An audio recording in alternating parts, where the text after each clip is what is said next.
recommend approval of an alternative to allow a 6-foot encroachment into the setback for an uncovered deck or patio. Is it just me or did the slideshow go away? It went away. Jessica's working on it. Give it a second.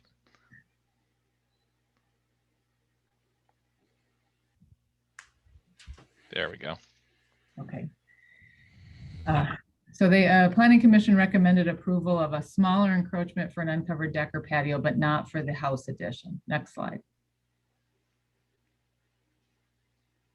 The request is for a 14 by 14 4-season porch, which is a building expansion, and a 14 by 24 deck. The proposed setback varies from 15 feet at the porch to 22.4 feet for the deck, again, where 25 feet is required. Next slide. And this graphic shows in blue the porch and in yellow the deck outlined. And that red line that runs through them is the setback requirement, the building setback requirement of 25 feet. Next slide. And this is an image of the addition that's requested. Next slide. The city does have a high level of discretion in approving a variance. The burden of proof is on the applicant to show compliance with the 5 variance standards, which were established based on league guidelines for how to meet the practical difficulties 3-pronged test. So this is the model ordinance from the league is what the city used to adopt our ordinance. And those 5 standards are what you need to review in order to approve a variance. You must find that all 5 of those standards have been met. Next slide. The Planning Commission felt that they in fact had not been met, that there is no practical difficulty in not having a porch or a deck of that size, and that the conditions are not unique to this lot. All of the lots in Ravinia are relatively small. However, as noted, they did find that some access from the rear of the house is reasonable.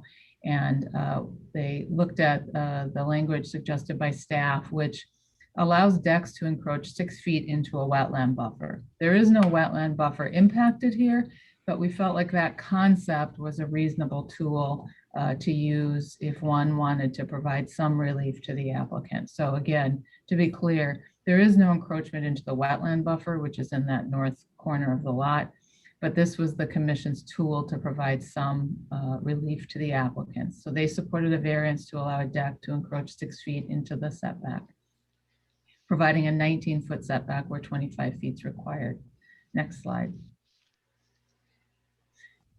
And this image sort of tries to show what that looks like.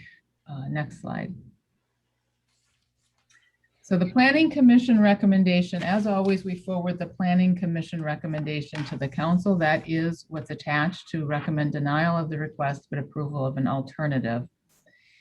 If the council wishes to adopt something different than the Planning Commission recommendation, they should provide a recommendation and potential findings of fact for staff to prepare a draft resolution for consideration at the next council meeting. Next slide. Staff recommends that you move to adopt resolution 2021-31 as recommended by the Planning Commission to deny the request as submitted, but allow a modified variance to allow a deck to encroach 16 feet into the into the 25-foot setback, which would allow 11-foot deck. And that is all I have. Happy to answer any questions. Thank you, Kendra. Any questions from council for Kendra? I can't see everyone, but I'm not hearing anything. Mr. Mayor, if I may. Yeah. Go ahead.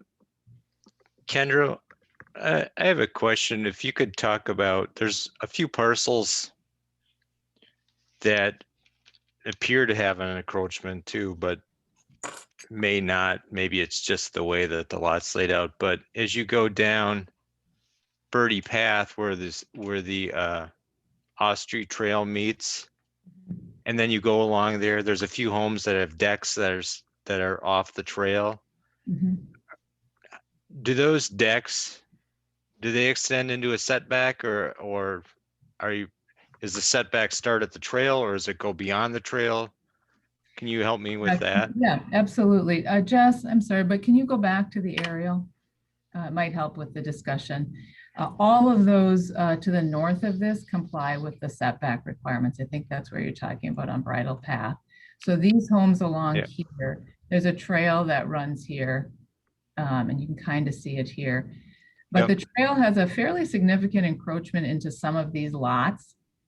So you will note that if you look at the building permit, some of those decks are as close as 8 to 10 feet from that trail, but they're well over 25 feet from the lot line.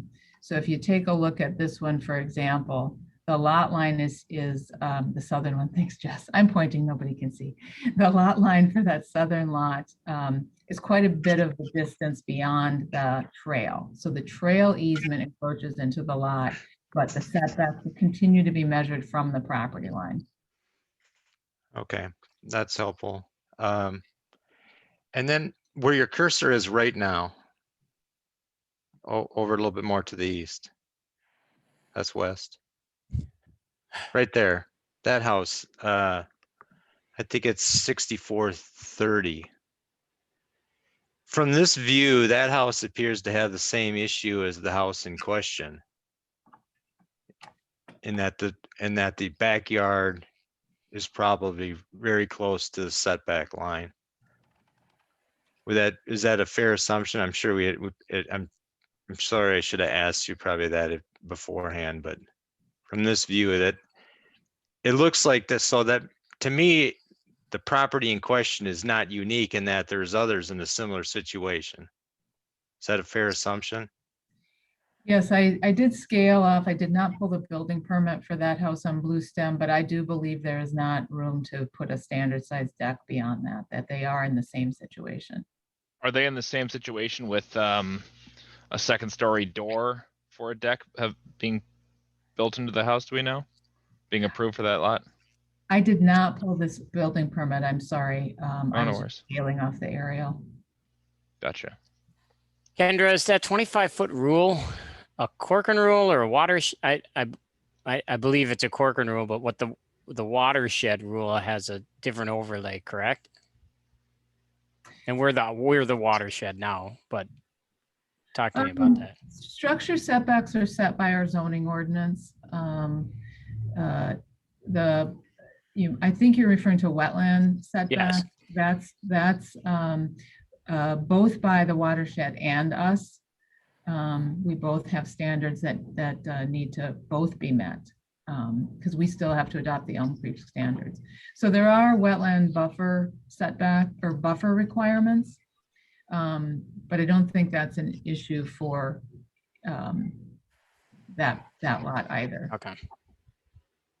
Mr. Mayor, to answer your question, the other house that I was referring to, thanks to the graces of Google Maps Street View, you can see that there's a door on the second story of that house on the backside. Gotcha. Thank you. Okay, so yeah, that one is potentially in a similar situation.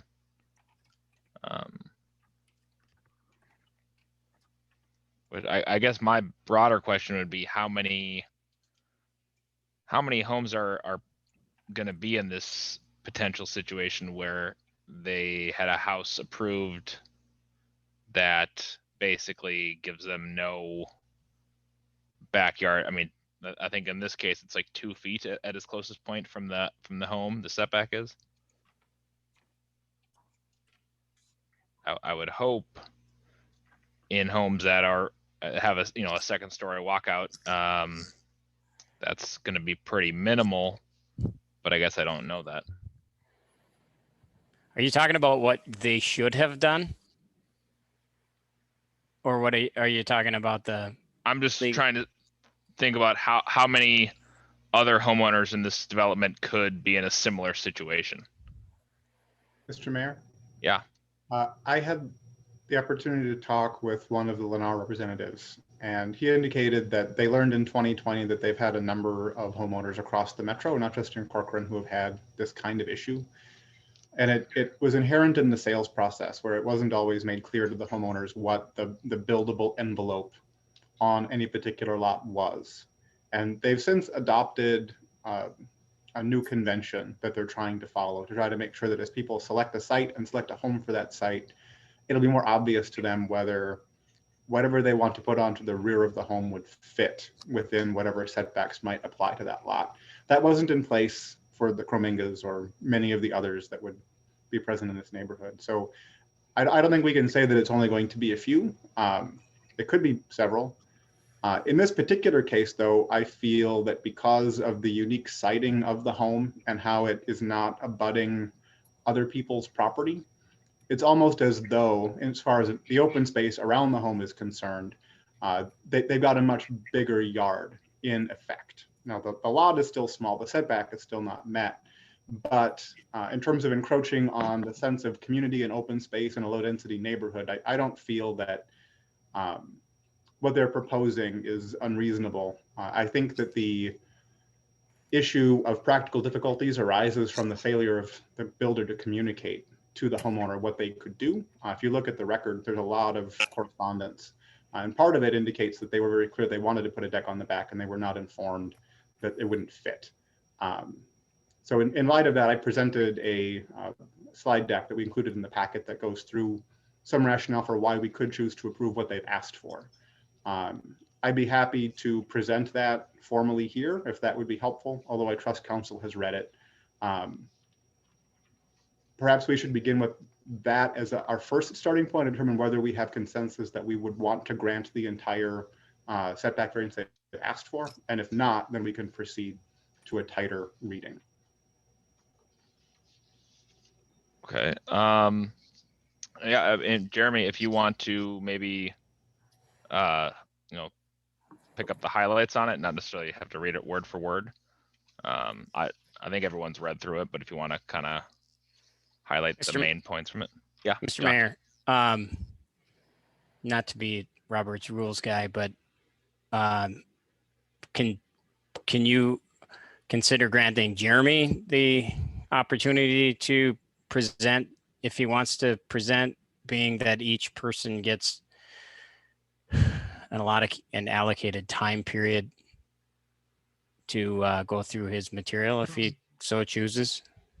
I know you're the chair, but I feel like it's important for all of us to have the opportunity to present what we won't feel like is important. Yeah, that's, I was, I think we're agreeing. I was asking him to do so. Oh, sorry. No worries. If it's okay with Mr. Mayor, I will share my deck. If that's okay.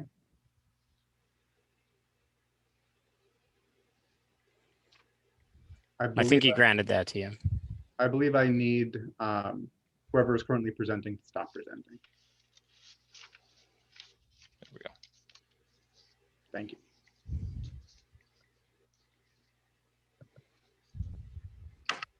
Okay.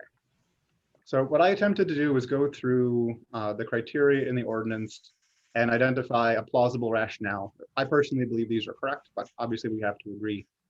So criteria A is the idea that we need to show that the proposal is reasonable. Now the code uses the phrase practical difficulties. Reasonableness isn't specifically identified, but the other two tests for practical difficulties are called out individually as criteria B and C. So I just treated criteria A as reasonableness, and we'll get to the other two tests momentarily. So the LMC, League of Minnesota Cities, states that we have to determine whether or not this particular use of the property is reasonable and that the homeowner is prevented from doing so by the rules of the ordinance. In this particular case, I feel that it's satisfied because we do see, as Alan pointed out, there are decks and other patios in the nearby region in the neighborhood that have less rear clearance between that deck and patio and, say, a trail or where other people are going to commonly occupy that space. There's also no neighbor adjacent to the lot line, so that's helpful from the perspective of preserving the low density residential feel of the neighborhood. And there's no wetland setback in this portion. So it's helpful that we're joining a stormwater pond, not a wetland. So there's not a natural resources consideration to be had that would make it unreasonable. So this is a view that Kendra has already shared. Condition B, we have to assess whether the conditions on which the request is based are unique to the land and not caused by the landowner. I would raise a point of difference from what the Planning Commission considered when they discussed this. They, to some degree, had the view that it might be caused by the landowner because of their selecting the home and selecting the site. I think what was different in this particular case is the lack of communication between the home builder and who is now the homeowner. And that lack of communication, I feel, is the unique characteristic that is derived from the land itself and not from the landowner due to the absence of clear communication. Can you talk about the lack of communication, where you feel there's lack of communication here? I don't see it in the correspondence that was provided in the application. Sure. So what I read into it, they shared with me the survey that they were provided when they were buying their home. And to a layperson, it's not entirely clear, or even at all clear, where a building setback line would be. If you read in the legend, you can see there's like a BSL and a DAS, but it's not clear what that means or how to interpret that. So to a lay homeowner, I don't feel that was an adequate level of communication. There's a separate survey that's presented in the packet that shows that setback line is a red DAS, which is a little more obvious, but that wasn't presented to them when they were purchasing, from what I was told. They also asked Lennar about putting on a ledger board when the home was being constructed and not putting siding on that portion of the home so that they could more easily put the deck on. They were told that the builder doesn't do that. So that would be the obvious time to indicate that there is the inability to put a deck on the back because of the setback issue. Well, I'd take exception to that, because if you look at the Lennar homes do not put a board on their homes, on any of their homes that I've seen in the neighborhood. Correct. And it's not incumbent upon Lennar to ask, what size deck are you planning on building for this lot? So, and I personally don't want to get in a situation where it was a he said, she said between a builder. That's an issue between a builder and the purchaser, and not an issue for the city to be involved with. I don't think we have to litigate that. I think we need to consider whether there's a unique circumstance that's not caused by the landowner in making this decision. I would say that the lack of clear identification that you can't do it when there's a 2.5 foot clearance between the end of the home and the building setback satisfies that criteria. So just maybe put it in another way, like did the land request for a deck is not unreasonable, and to put the size of a deck there, which is a reasonable size for the neighborhood, did the landowner do something that caused them not to be able to put it there, right? That's what this condition is. And I don't see how the landowner, it was caused by the landowner, who's the current landowner rather, versus the city granting it there, the builder putting it there, having the setbacks there. Like there are multiple players in this picture, but I don't see the current owners as the reason why they're not do what they have to do, what they want to do within a reasonable request. Not knowing the rules or laws is not a defense. And so not knowing you couldn't put a deck on there is different than there not being any reason to, or I guess not knowing that that's a rule is not a defense in this situation. Landowner and the builder need to know the rules. And we don't know for sure that, well, first of all, Mr. Mayor, can I speak? Yep, of course. First of all, if I was the, Third of all, if I was the homeowner and that family, I'd be pissed right now. And I apologize for that. And I don't know what's going to happen of it, but it's not, I'm sorry. I didn't have anything to do with it, but I feel your pain.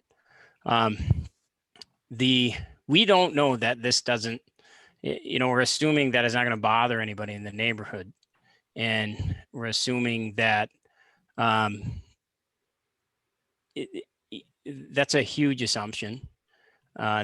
It will jut into the wetlands, and there are reasons and laws for why setbacks from wetlands exist. It's for other people's enjoyment also. it will impact other people's view. John, it's not a wetland. It won't, yeah, it won't be jutting into the wetland. Oh, I'm sorry. Just the rear yard. Yeah, okay. But it will jut into space that there's a reason why it shouldn't be occupied. And then I don't know how we don't litigate this as a city council. It's clearly a civil issue, not a, I don't want to get in the business of remedying a shifty sales practice because it's a steep 5 criteria to undo a law. And I don't think it meets them. Even if I'm passionate about how much this circumstance sucks for the homeowners. I feel bad about that. But we keep running into these circumstances where we give variances or want to give variances to people, and we should rewrite the code if it's a problem. But if this one gets passed, it sets a precedent for other variances being passed, and I'm not prepared to take that step, at least on what I've heard so far. Well, it sets a variance insofar as other people may see it doesn't legally set a precedent that's binding. You can debate that, I guess. Well, it's You're an attorney. So But again, our attorney has said different though, guys. Our attorney has said that granting variances does set precedents. So fair enough. Fair enough. I think John's making a valid point, right? And I think that's what his convictions are and what he believes in. And everybody is entitled to their own beliefs and convictions. I don't think we are debating to convince each other, right? I think we're making a point of views. I think John's made his point of view clear, and I don't think we need to debate that. That's his point of view. You can let him have that. We just let Jeremy is just walking through just for everybody's benefit on where his convictions are. And each of us might have our own opinion on this, right? So that's completely fine. I don't think we need to push anybody into one corner. So I don't feel like anyone. Thanks, John, for sharing that. So I would say that we're not trying to litigate a dispute. I think we're just trying to make a decision as to whether this application meets the variance criteria. My opinion is that in this particular case, it does. I would also add that the city does bear a little bit of responsibility here in that we issued a building permit for a home that had a deck door with no room to put a deck on. So ideally that would have been caught before the permit was issued and this would have been prevented. well, there is room to build a deck. There's just not room to build a deck to the size of what the applicant wants. Well, even the deck that was proposed by staff and or the planning commission would still require a variances just to a lesser extent. Correct, but to me, this is not unique to the parcel, and the situation is created by the landowner. The landowner purchased the lot, the landowner purchased the house. The landowner is the one that's deciding what size deck they want or addition onto the back. So everything is under the control of the landowner. But the landowner wants something in excess of their setback requirement. And my point with the other homes is that while they seem like they're encroaching a setback, they're not in that regard, and therefore they're different in that case. But I agree with John. I mean, if you allow a variance because somebody decided they wanted to build a certain size house on a certain size lot, and they come to find out that they can't do what additional things they want down the road, we're opening a floodgate to a builder that says, hey, don't worry about it. Variances can be issued. You'll get it done. So I don't see any uniqueness to this, and I agree with the Planning Commission's findings. I So would you- argue that we're misinterpreting what is meant by unique. So if you look at the state statute, it says the plight of the landowner is due to circumstances unique to the property, not created by the landowner. Unique to the property meaning it's inherent in the property, not this is the only property where this issue could exist. Because under that rationale, you would almost never see any variances anywhere. So what we have to test is the circumstance particular to this situation, to this property? And was it the landowner's responsibility that created that circumstance? And I would argue in this case, it does not. Well, how does the issue not created by the landowner if the landowner chose the plan for the house and chose the lot? Chose a lot and a house plan that would not allow them to build a deck that was undetermined at the time they built the house. Because it was clear to the builder that they wanted to put a deck on. But there's And no, so- there's nothing in the correspondence of the builder that was provided to the council that says the size of the deck. So there's nothing incumbent upon the builder to say, you don't have enough room because of the setback. I think from my perspective, there's a logical, sound basis to grant. I think you could decide to be very strict, and I think that's what you're choosing to do, and that's within your rights.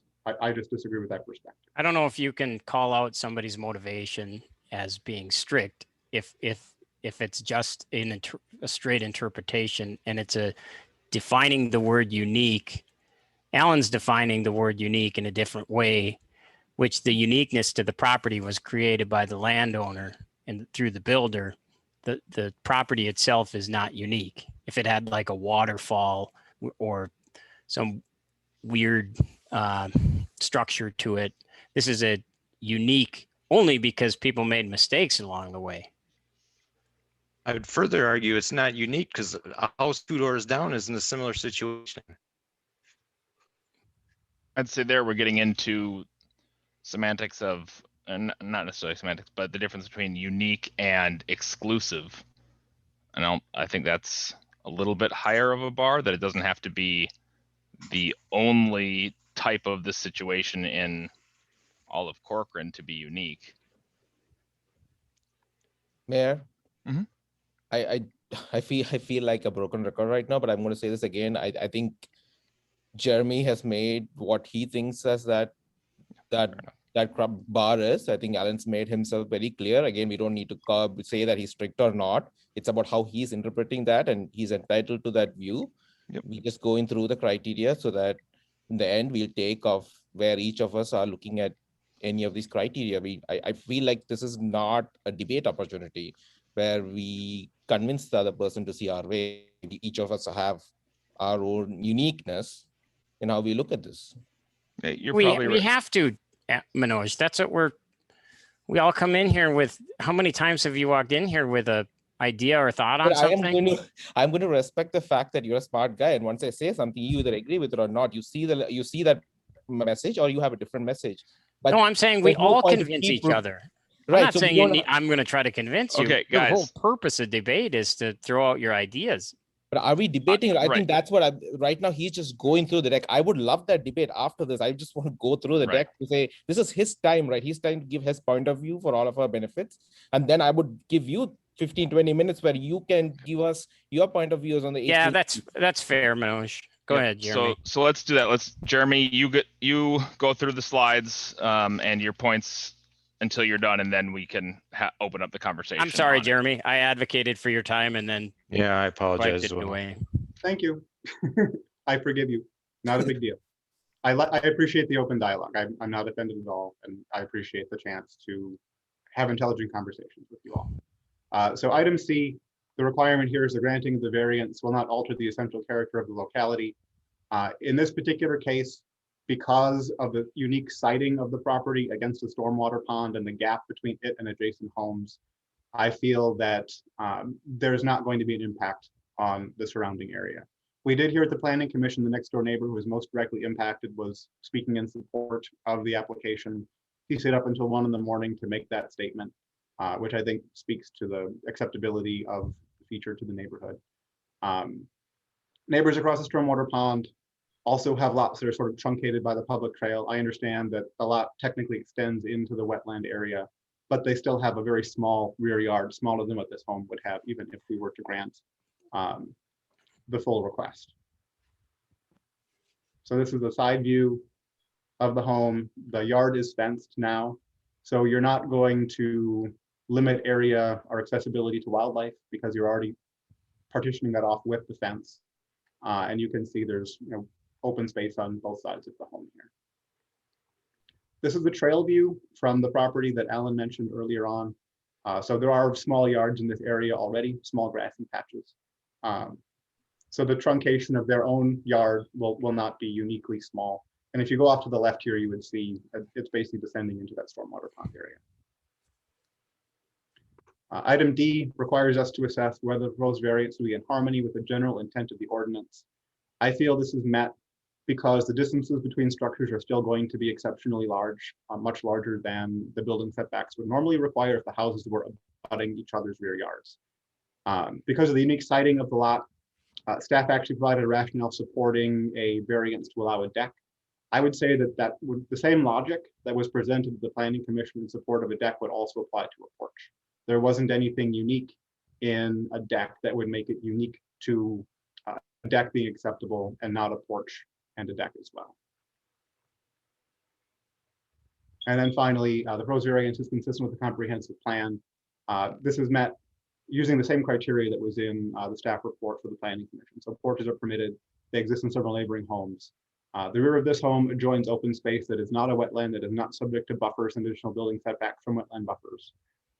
So the desired spacing between homes is preserved by this particular variance being granted. And that is my perspective. I appreciate the chance to share. Thank you. Thank you, Jeremy. So now let's open it up to anyone to discuss and debate this.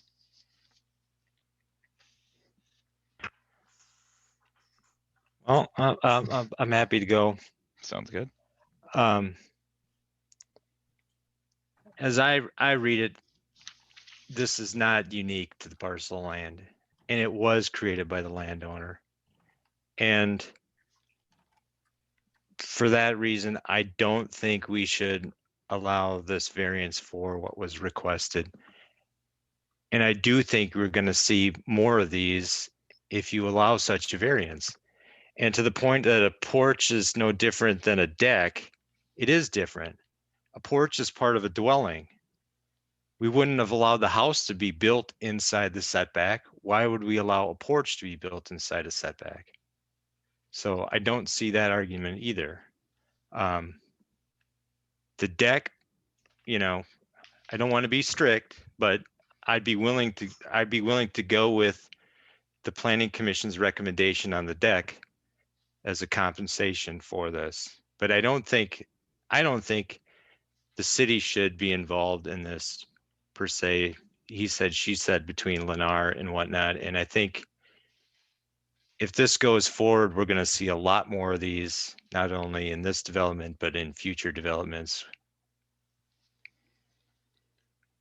So I would recommend the variance be denied as written, and we move forward with the recommendation of the Planning Commission. Okay. When you say you expect a lot more, like specifically, I guess, from potentially other homes in Ravinia that are in similar situations with a close rear yard setback to the home, or other developments, I guess. If you set a precedence that the city will fix your mistake between a private developer and a purchaser, there's no incentive by the developer to avoid those mistakes in the future. In fact, it's something that you're going to see a lot of under the table. Okay. I mean, I'd say to some of that extent, we should be making sure that we're catching, and obviously we're not going to catch it 100% of the time, but making sure that. Well, this home was built in compliance to the setbacks. There's nothing the city would have done on this home, because the city has no knowledge of what the purchaser's desired deck size either is. Well, but you couldn't have built any deck without encroaching into the setback somewhat in this home. It's 2.2 feet away from the house. I thought the Planning Commission agreed to 11-foot deck that would encroach 6 feet into the setback. Mm-hmm. So that means a 5-foot deck does not encroach into the setback. Part of it wouldn't. It's because it's at that angle. Yeah.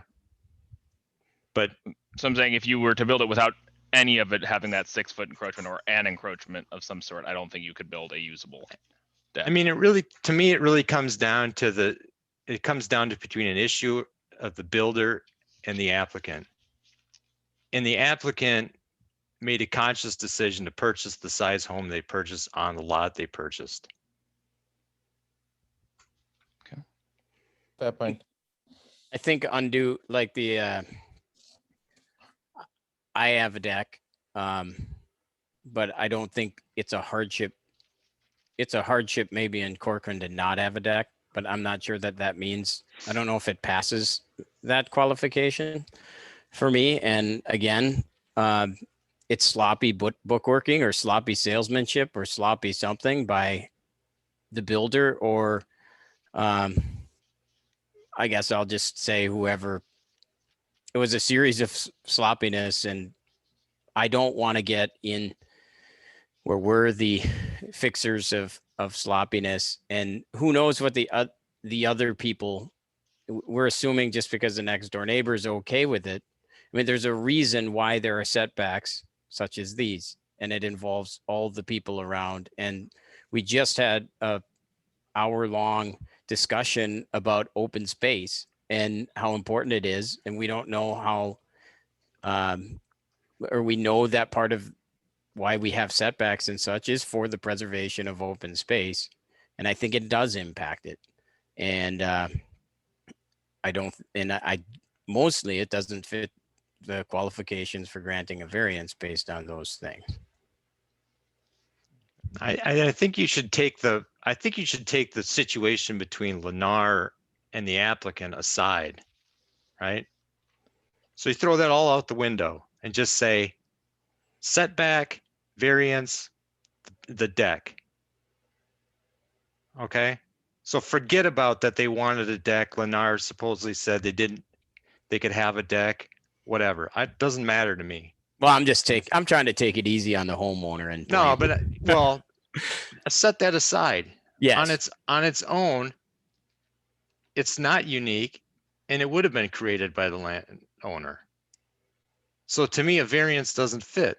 Now, if you put the Lennar thing in it and you want to say there's an issue between Lennar and them, to me, that's something that should be litigated between the homeowner and Lennar if they feel they've been unjustly done by the land developer, and keep the city out of it.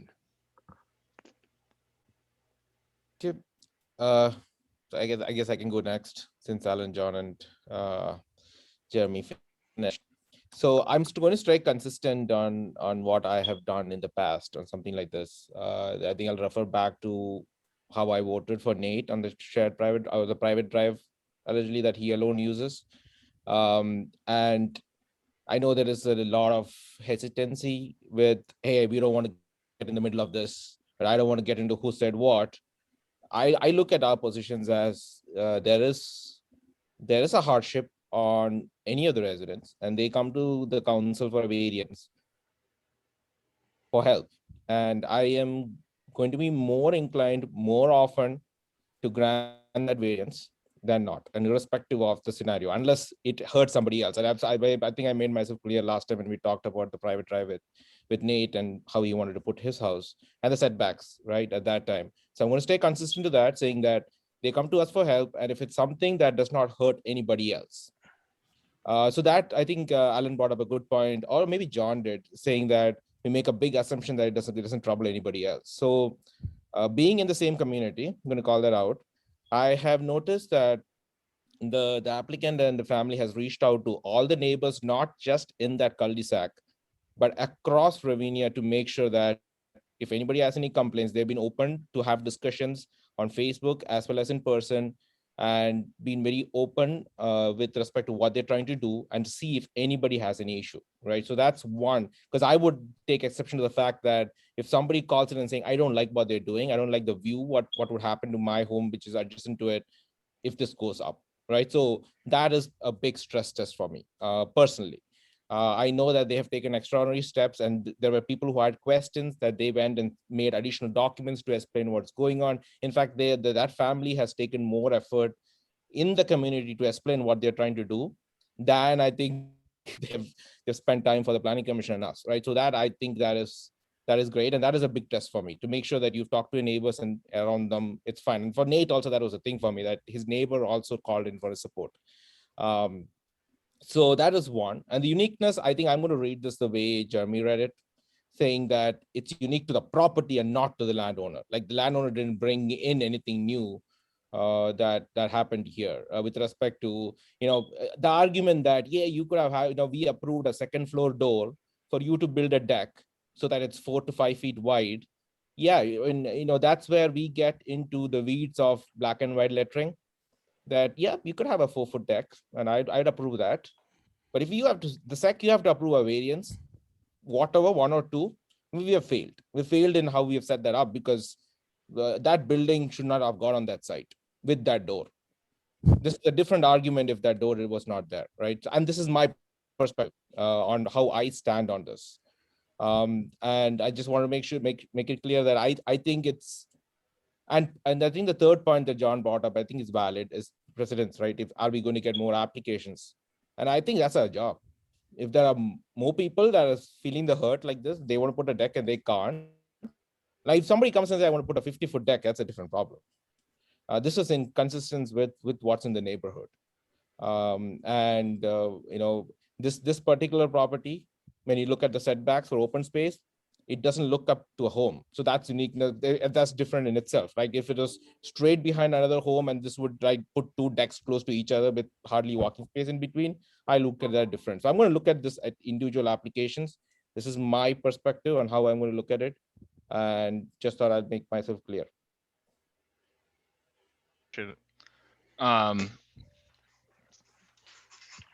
I tend to agree with a lot of what you just said there, Manoj.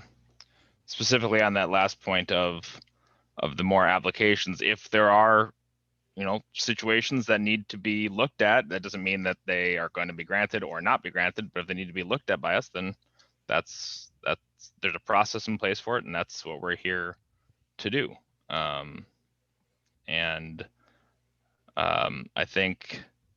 think another thing that sticks out to me is I'm fairly certain it wasn't our intent to have a home that has a 2nd-story walkout that couldn't have any sort of deck or patio or porch or whatever you'd want out there. I don't think that was the intent of the PUD and the zoning there when we were doing Ravinia.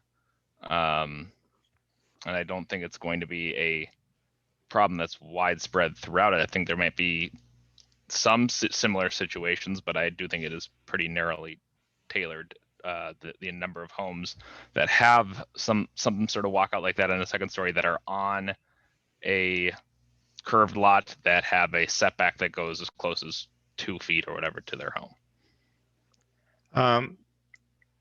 If I may, Mr. Mayor, yourself and Manoj made a comment about the city and doors on the 2nd story. The city doesn't get involved where doors and windows are placed on a home. We're only looking at, does the home fit the setbacks and does it fit the architectural standards that was approved by the PUD? So if they wanted to put 20 doors across the back of the home, I don't think the city would have cared in the least, whether they could have built off the door or not. We don't take that much discretion in the plans that a builder puts forward. But we approved the series of the palette of homes or whatever you want to call it for Mayor? that phase. Sure, but we didn't say that Yes, that that home is had to fine. go on that lot. That's something that the city doesn't get involved with. Mhm. And to the point about uniqueness, The level if- of city review. Hold on, Jeremy, let Alan finish, and then if we ran into somebody that wanted to build a different deck on a different lot and it's set in the setback, how would we approach that? Just because somebody doesn't live directly behind the person doesn't mean that they should be granted a variance. That's a pretty low bar to say a variance can be granted if you have no neighbors butting up behind you. I have 2 points I'd like to make in response. Go ahead. The first is I would like to see what Brad has to say about what the city looks at when they're reviewing building permits. My understanding was that they would look for something like this and ordinarily would have rejected the permit request. Secondly, I think we need to avoid trying to create general rules on one specific variance. We should consider this as an individual application, whether it meets the standards or not. To Councilmember Nichols' point, it's the staff level, we're certainly looking at setbacks. The building official is whether it's meeting building code. So that's where the review would take place at that point. So when they come without a deck permit, we're not looking at the setback until the deck permit comes in, then the setback would be looked at. So it's really up to the building official. Now, that being said, we have systems in place, better systems in place than we ever did years ago when development took place. So I think we'd likely, catch more of these in the future, but ultimately it's a building code review. And just since I was allowed to talk a second, I'll just chime in that it feels like everyone's decided. So, my recommendation at some point would be just to call the question and whoever wins, wins. If the motion is to approve, it would be a motion to direct staff to draft a motion to approve, which we'd bring back at the next meeting, because we have to update the findings of fact. And I don't want to do that for the next 30 minutes without having a legal review. And then we'd put that on the consent agenda for the next meeting. So that's how that would happen. Okay. So can I make a motion? Sure. I make a motion that we, I guess that we grant the variance, just so we can vote. We can vote. I think we can vote now. Which variance then? I guess the one that the applicants are requesting. Let's do the applicant's variance and vote on that first. If it doesn't pass, we'll vote on the other one. Okay. Do we have a second? Second. Mr. Mayor, can I just clarify what the motion is from the staff perspective? Because I think we'd actually have to, like I mentioned, go draft that approval. So I think the motion, if it's acceptable, and Kendrick chime in, would that be to direct staff to draft a resolution approving the variance as requested by the applicant? Kendra, is that correct? Yes. So if the two of you are willing to amend your motion to that extent. I amend my motion to that extent. And who was the second on that? Second. And Jeremy, is that? Yes. Amend? Okay, perfect. All right, then we will do a roll call vote. McKee, aye. Bodema. Nay. Nichols. Aye. Schultz. Nay. Thomas. Aye. Okay. Thank you. Then we will move on to 10. I'm sorry, not 10. One moment, I lost my spot. 8B, which is preliminary plat and variance application for Franzen Estates at 23020 Strahler Road. Kendra. You're on mute. Just saying, Jess, please pull up my presentation.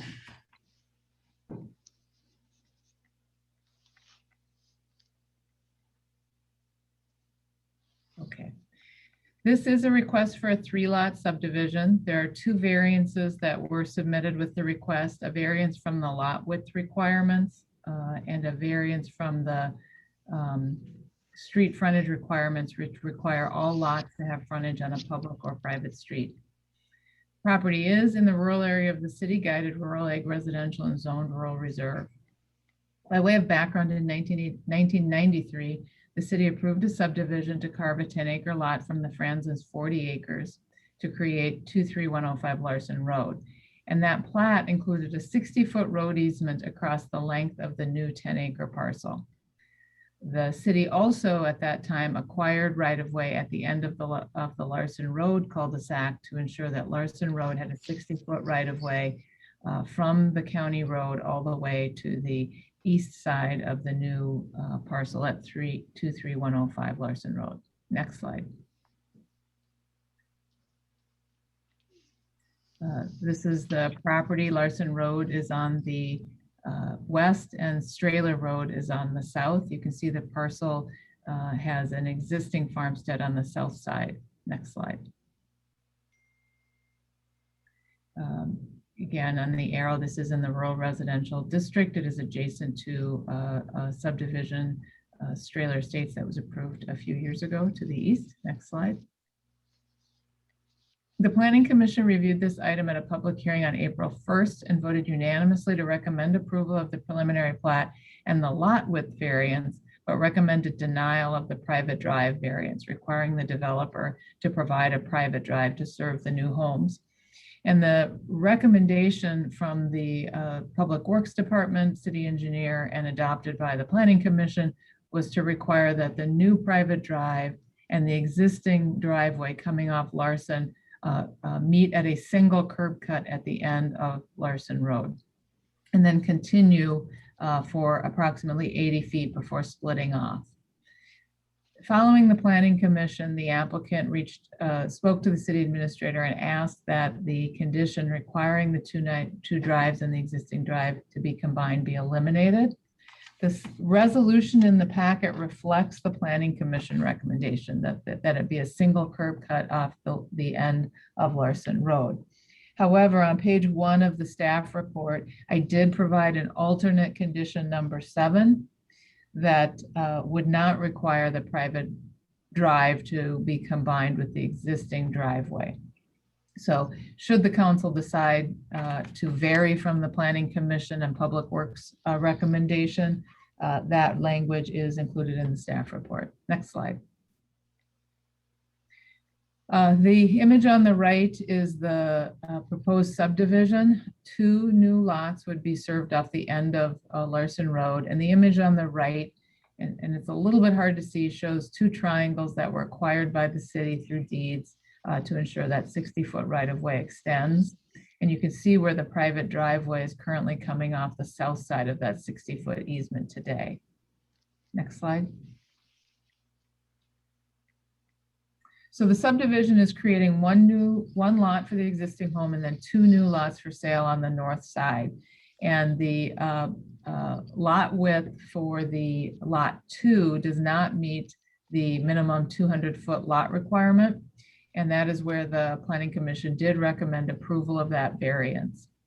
I also highlighted that front yard setback would be measured from that south lot line, even because at the time it wasn't a private drive, so it wasn't technically a front. So I highlighted that, but the lots would comply with that 50-foot setback as shown. Next slide.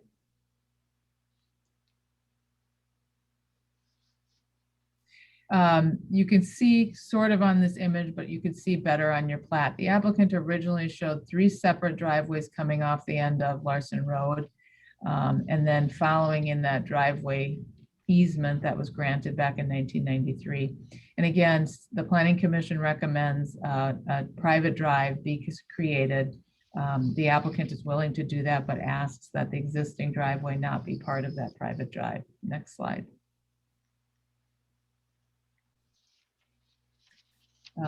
Again, the code does require each lot to abut and have direct access onto an improved street or private drive. And so the applicant was asking not to have to do that. Staff and the Planning Commission do recommend construction of that private drive. It provides access to the homes. It also ensures that it's built to a level to provide emergency vehicle access. Next slide. Lots are served by well and septic, and wetland delineations must be approved by the LGU, the city, prior to submittal of the final plat application so that the wetlands can clearly be shown and the wetland buffers, setbacks, and monuments can be shown on the plat, and easements can be provided over them as required by our ordinance. The park dedication was reviewed by the Parks and Trails Commission last week, and they did recommend cash in lieu of land for the 2 new lots. Next slide. So the variance requested were from the lot frontage requirements and the lot width requirements. The Planning Commission recommended approval of the second variance, but not the first. The burden of proof was on the applicant to show compliance with the 5 variance standards, and the commission felt that they were not met. Next slide for the private drive variance. They did recommend approval of the frontage variance or the lot width variance, however, with that condition that all 3 driveways coming off the Larson Road cul-de-sac be shared.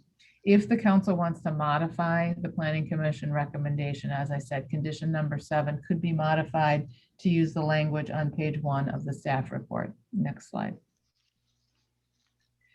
We recommend adoption of resolution 2021-30 as recommended by the Planning Commission. Available Okay. for questions. Thank you, Kendra. Any questions from council for Kendra to start? Mayor? Yeah.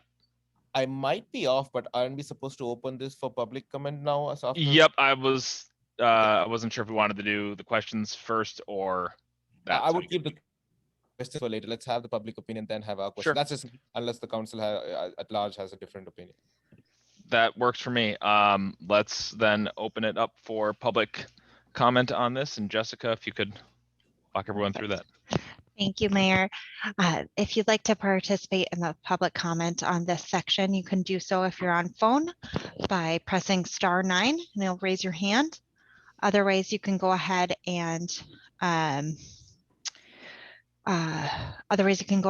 press the reactions button and raise your hand in there. Mayor, at this time, I'm not seeing any raised hands for. Okay, we'll give it just a few more seconds.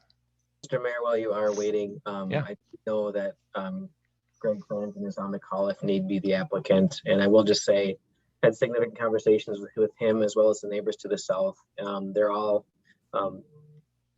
assertive about keeping the driveways separate and updating the resolution with the language from page 1 of Kendra's report. And at the staff level, we're comfortable with that. Okay. So I just want to make sure that that's known. Yeah, appreciate it. Okay, so we're not seeing any hands? Not at this Okay. time, Mayor. Then I will open it back up for council if they have any questions of Kendra.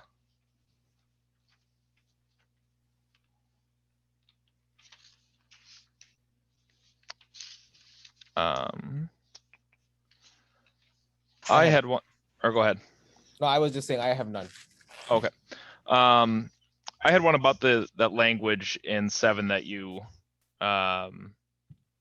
showed we could modify. So that would be the 2 new lots would have a shared drive and the one existing would just stay and they'd kind of all come together. But not together, but next to each other on that cul-de-sac, right? That's correct. It would still require the existing landowner to work with the city and the developer to ensure, as noted in 7B, that the drainage is adequately addressed. So there may need to be a shift in that existing driveway, but it would be a separate driveway.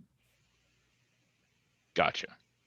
I mean, I think it makes sense to me to try to keep the existing homeowners out of it from having to realign their driveway and be part of a new shared drive with 2 new homes, if possible. The factor that would, I think, change my opinion on that would be the public safety side if it was something we weren't comfortable with, but it sounds like we are in terms of access for emergency vehicles and that type of thing.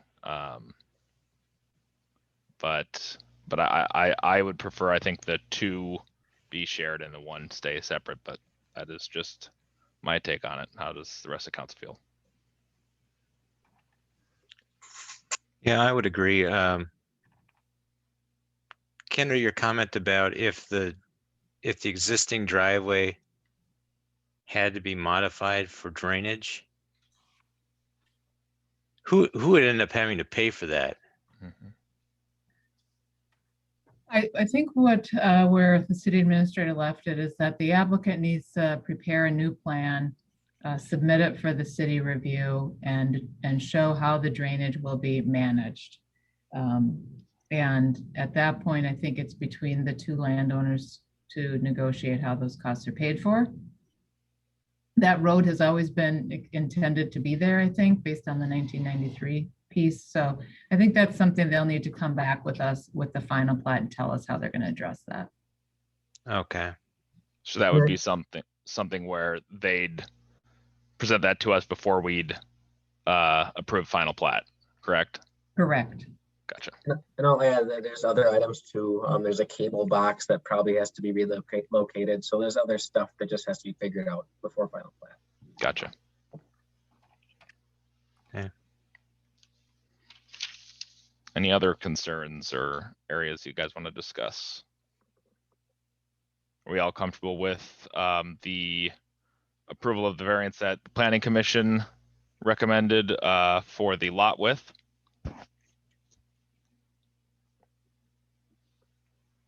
I have no issues with that. Me neither. Jeremy, John?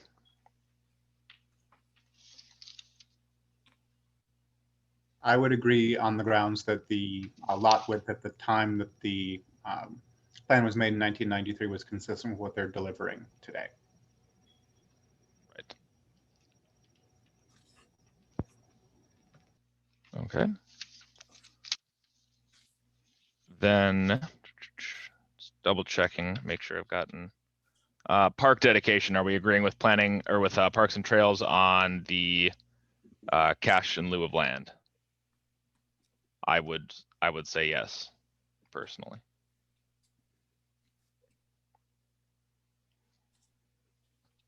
Not all at once, guys. I have no changes other than the recommendation of the Planning Commission. Sounds good. Same here, Tom. Then if there's nothing else that's standing out, does someone, I'll entertain a motion to approve resolution 2021-31 as amended with the language provided in the report, the 7A. So yeah, as amended. To clarify, that resolution isn't it number 2021-30? I think you said 31 by mistake. Oh, I apologize. I must have looked at the wrong spot. Yes. So I will entertain a motion to approve resolution 2021-30 as amended. So moved. Second, Thomas. All right. Any further discussion? Okay, roll call vote. McKee, aye. Bottoма, Aye. Nichols, Aye. Schultz, Aye. Thomas. Aye. That carries. Thank you. Then rezoning, preliminary plat and preliminary PUD development plan for Cook Lake Highlands at 19220 County Road 10. Kendra. Yes, thank you, Mr. Mayor. There is no official change, just to be clear, since the Planning Commission meeting. We are generally reviewing the same plan that was submitted at the Planning Commission meeting with a couple of items for the council to consider related to park dedication and a style related to a roof line for the co-op. But the plan itself remains as presented to the Planning Commission and Parks Commission at this time. So you're all very familiar with the site as shown here on Bass Lake Road on the east side of the city. Next slide. The applicant has submitted a number of plans over the last 2 years, and in March, after the Planning Commission reviewed the request and voted 4-0 to recommend denial, the applicant took the comments and submitted a revised plan, and that's the plan we're looking at tonight. The Planning Commission reviewed the new plans at a newly noticed public meeting on April 1st. And the big change was that the trail between this project and Bass Lake Crossings remained, and that the market rate apartments were removed from the site, and things were shifted then to accommodate those changes by adding some more villa homes and moving the pond to preserve more trees that, like we'll talk about. Next slide. Again, the Planning Commission reviewed it on April 1st and did vote unanimously to recommend denial of the revised plan. Next slide. The Parks Commission reviewed the item last week at their April 15th meeting The applicant was requesting that the Parks Commission consider taking the parkland in the northwest portion of the site. The Parks Commission is not recommending accepting Outlot C as park dedication. It, as we'll talk a little later in the staff report, it is not on our comprehensive plan. And they recommended cash in lieu of land for the park dedication. They did not recommend providing park dedication for the trail shown in Outlot C either. Also, staff had recommended that there be a trail connection from the end of this cul-de-sac for the villa units back to that trail behind those units, rather than requiring the people at the end of that cul-de-sac to walk down to the public street and then go west and hook up to the trail to go to the trail in their backyard. They did not recommend that trail addition. Next slide. The property is guided mixed residential and zoned mixed residential. It is in the Shoreline Overlay District for Cook Lake. There is some FEMA floodplain in the north portion, and there are high quality maple basswood forests and potential rare species identified on site. Next slide. The zoning map, you can see the site again on the border of the city. To the south is Lions Park and Bass Lake Crossing South, and to the west is Bass Lake Crossing. Next slide. The request is to rezone from mixed residential, RMF2, to planned unit development, or PUD. When reviewing the request, we reviews the RMF2 district as the base for evaluation. So when we talk about PUD flexibility, it's from that existing zoning district. And all of the proposed uses are allowed in that district except the assisted living and memory care building. However, since people live in memory care, it would be appropriate to consider that as a residential use in a residential PUD. PUDs are negotiated zoning districts, and the intent is to promote more creative development. And we look to see, is the city getting benefits in exchange for the PUD that would not otherwise be possible, and getting more creative development than would be possible. The city must review the PUD against these ordinance standards. Next slide. The project is requesting PUD flexibility for shoreland standards for minimum lot size and lot width for the villas, for shoreland and RMF2 district side yard setbacks for the villas, for shoreland and RMF2 district standards for the senior co-op building height, shoreline maximum impervious surface coverage, parking stall length, and to have a 6-foot fence in the front yard of the daycare. They have indicated they would be removing that request, but they are still on the plan, so we've kept it in this slide. Next slide. In exchange for this, they will provide additional landscaping as shown on their plans beyond what's required. They'll provide additional right-of-way for County Road 10 future improvements. They will dedicate a lot for a city booster station, and they'll provide easements for city and metropolitan council utilities and access. This provides a mix of uses that would not otherwise be possible under standard zoning. Next slide. The PUD standards have been evaluated in the staff report, and the council must review the request against the adopted standards. I'm not going to list each of them, but I do note that the density in this current concept is reduced from the previous 9.27 units per acre to 5.3 units per acre. And as we discussed in the staff report, this is based on the pre-development net density, as we do for all developments. This is required at 8 to 10 units per acre. And so as it currently sits, the plan change would require a comprehensive plan amendment to re-guide from mixed residential to medium density residential, which only requires 5 to 8 units per acre. It is possible that the parkland dedication could modify the base density and therefore could affect the site enough that a re-guiding wouldn't be required, but I can't tell yet from the data that we have today. Next slide.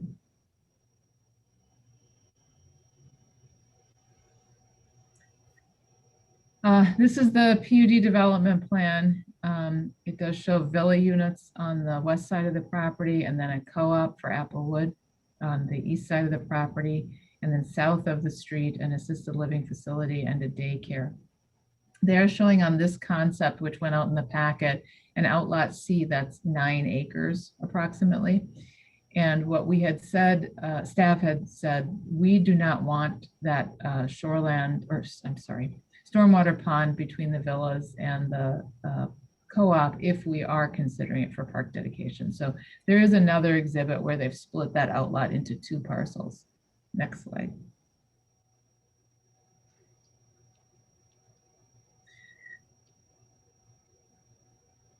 This exhibit does show the split where they break out the stormwater pond as a separate outlot, and outlot C gets reduced in size to about 8 acres and encompasses the portion of Cook Lake on this site, as well as the open space in the northwest corner of the site. Didn't change anything else. It's just how the lot line is drawn on that outlot from 1 outlot to 2. It does provide a new public street that connects County Road 10 to the Bass Lake Crossings neighborhood as envisioned by the city, and provides a connection to the east into Maple Grove. Next slide. So the mix of uses is 20 single-family villa homes. Lots 11 and 12 are flag lots. Our code does not allow flag lots, which are lots that do not meet the lot width requirement at the cul-de-sac. And we do recommend removal of one of those lots in order to comply with the lot width requirements and be more consistent with the lots in the neighborhood. There's 102 senior co-op units, a daycare and assisted living memory care facility for 32 residents. The Shoreland Overlay District does make this site challenging. The Shoreland Overlay covers nearly the entire site. It's a Shoreland Overlay that was not in place as part of our 2030 plan. It was something that got included only as part of our 2040 plan. The Shoreland Overlay District does make it challenging to meet the density goals, if not impossible. And it would be very difficult to provide compliance with both the shoreline building height and the shoreline impervious surface coverage without some flexibility. Similar flexibility has been granted in other developments, and something to be considered on this site is the balance between the density goals of the comprehensive plan and the Shoreland Overlay District goals. Next slide. This just shows again and highlight what I've already talked about where some of the flexibility is requested. Next slide. This concept is just a colored rendering to help make it easier to see where the buildings are on site, the shoreland, and the trail on the west side of the property that does remain as originally built as exists today. The concept shows the extension of a little loop into that northwest area of the site. Next slide. Municipal utilities are available. In fact, the lift station is a carve out of this lot. The lift station was purchased by the Met Council. And so the applicant has been working with the Met Council and the city to provide access to that lift station, and will donate a lot for a city booster station, which would be 2 PUD benefits as part of the project. The transportation improvements for County Road 10 include turn lanes, and the city will design, bid, and manage those improvements, and the developer will pay for those. The internal street would be paid for by the developer and the design approved as part of this project. Because the driveway between the co-op and the uses to the south do not align, the city recommends that a pedestrian access be provided if driveways are not aligned. So we'd need to look to work out a way to provide a safe pedestrian access from the north to the south side of the property and vice versa. Next slide.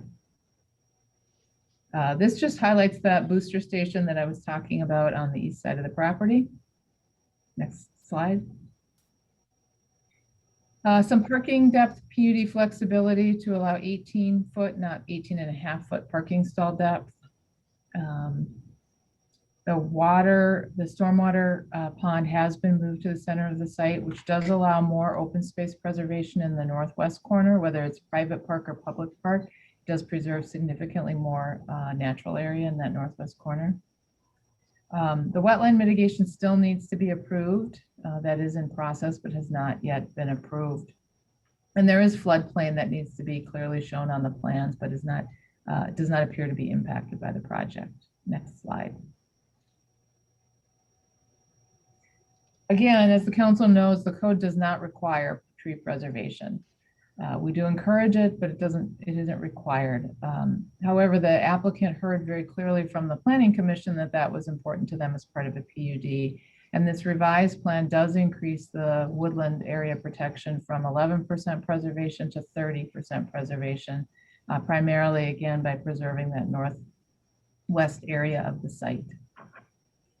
Landscaping generally complies. There are a couple tweaks that are needed to comply with the full letter, but it's generally in compliance with the letter of the law. Next slide. The building design, I think the building's details need to be provided with the final PUD. We don't have enough details to absolutely ensure compliance, but the images do suggest compliance with our ordinance requirements. One of the items that it's my understanding the applicant has been talking with council members about since the Planning Commission is building height. The current co-op concept shows an approximately 55-foot building, and that is measured to the peak of the roof on that calculation. Our code actually measures height to the midpoint of a pitched roof. And so I would estimate that we would call the building 49 feet high under our code. And the flat roof concept proposed is at about a 49-foot height. So it's lower than the peak of the roof by about 6 feet. But in terms of the way the code determines building height, it's about a wash. So that's sort of a style issue in terms of roof lines. The code limits building height to 25 feet in the shoreland and 35 feet typically in the RMF2 district. Next slide. Yeah, the next slide is the images provided by the applicant. So on the left, this is from County Road 10, looking north into that Applewood Point building in the distance. And the one on the left is the pitched roof that's in the official application. And the one on the right is a flat roof. And so I think one of the things the applicant was willing to do is if the council prefers the flat roof, they would be willing to modify the plans. They have not done that yet, but they would be willing to do that. So that could be a condition of approval if the council was so inclined. Next slide. Again, this image is still based on the plans that were submitted. So it does show a pitched roof. It shows a prairie or agrarian style architecture that is consistent with our Southeast District guidelines. It's a very high quality building that really does appear to meet the mix and type of materials required by our code. Next slide. I think the next image will be either the daycare or, oh no, the next slide's the villas. So these are concepts from MI Homes. It's my understanding that they are not confirmed necessarily at the builder, but it gives you a sense of what those villa homes would look like. Next slide. This is the plan submitted for the daycare, and the materials do comply with our ordinance. We would want to work with them to provide more of that architectural style that the Southeast District asks for, but the materials are high quality materials that do comply with the code. Next slide. This is a concept for the assisted living memory care, and this appears to be pretty consistent with what we're looking for. I don't have enough detail again to know, but it does appear to meet the general intent of the ordinance and concept of these. Next slide. Public versus private trails. There is a public sidewalk located on the south side of 74th Avenue and a public trail on the west of the cul-de-sac and on the north side of 74th Avenue. We do want that sidewalk connection where that red circle is, it ends. We want that to continue down to County Road 10, and have included that if you should choose to approve as a condition.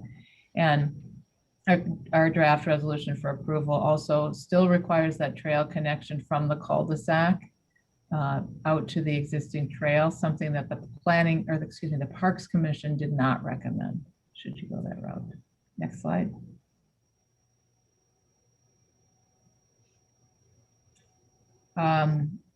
This was sort of a summary of some of the changes between the March and April plan sets. I think we've kind of talked about these. So next slide, Jess. The park dedication discussion, the plans were revised between March and April to keep the existing trail on the west.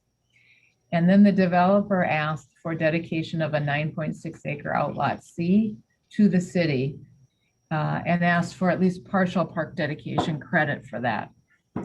Only about 3 acres of that park are usable, 3 to 4 acres. The others are wetland and ponding areas.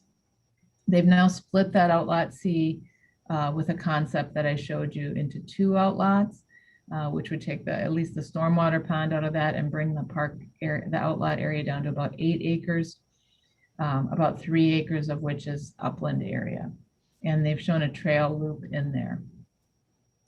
The park dedication in the code would require 5.9 net acres of park dedication to meet the park dedication requirements or cash in lieu. And the Parks Commission recommended cash in lieu of land dedication. They did not recommend taking land or giving credit for any parkland. Next slide. The developer has submitted this request, which is a change from the Parks Commission recommendation. They are requesting that the city accept the new outlot C, which is 8.3 acres, 2.35 upland acres, and accept that in lieu of the $92,000 cash that would be required for dedication of the, or excuse me, would be required for the 3, not even 10 o'clock, I apologize, for the single family villa units. But then they would propose to pay park dedication fees for the Applewood Co-op, the daycare and the memory care, which would result in, based on today's ordinance, on $329,000 in park dedication. So that was not specifically reviewed by the Parks Commission last week. This is a new piece of information submitted by the developer since the packet went out last week. So if the council were inclined to approve the project, they are asking for consideration of this park dedication change and discussion of the roof line on the co-op. Next slide. This is the preliminary plat that was submitted. Again, it does not show the separation of outlot C into 2 parcels, but it does show the creation of the other lots, and they are requesting approval of the preliminary plat. Next slide. The plan on the left is the original plan that the Parks Commission reviewed. And the plan on the right is the new plan that the Parks and Planning Commission both reviewed in April. And so again, the big change is removal of that market rate apartment in the center of the site, adding more villa units, and then shifting the pond from the northwest corner of the site to the center of the site. Next slide.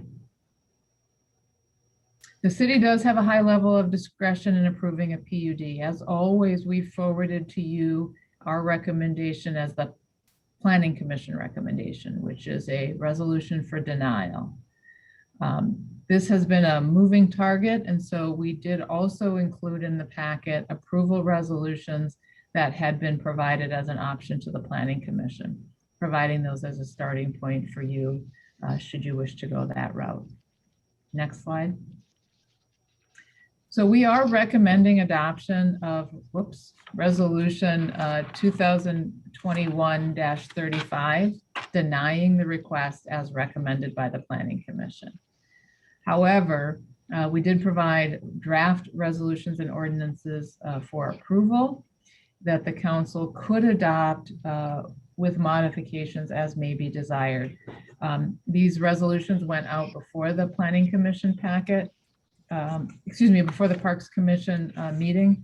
And so the packet doesn't reflect the changes from the Parks Commission, but should you go that route, I can certainly talk through with you what edits would need to be made to reflect their recommendation or yours. So again, we are recommending adoption of resolution 2025-35 as recommended by the Planning Commission.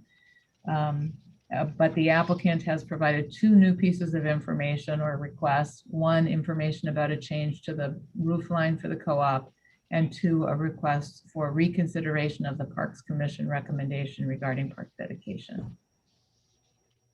So with that, I would be happy to try to answer questions. Thank you, Kendra. Did we want to open it up for public comment like we did in the last one? I think there's probably.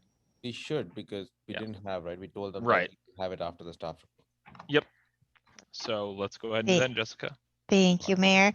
If you would like to participate, if you're on a phone, you can do so by pressing *9. Otherwise, you can go ahead and raise your hand under the reactions button or under the participants and raise your hand button.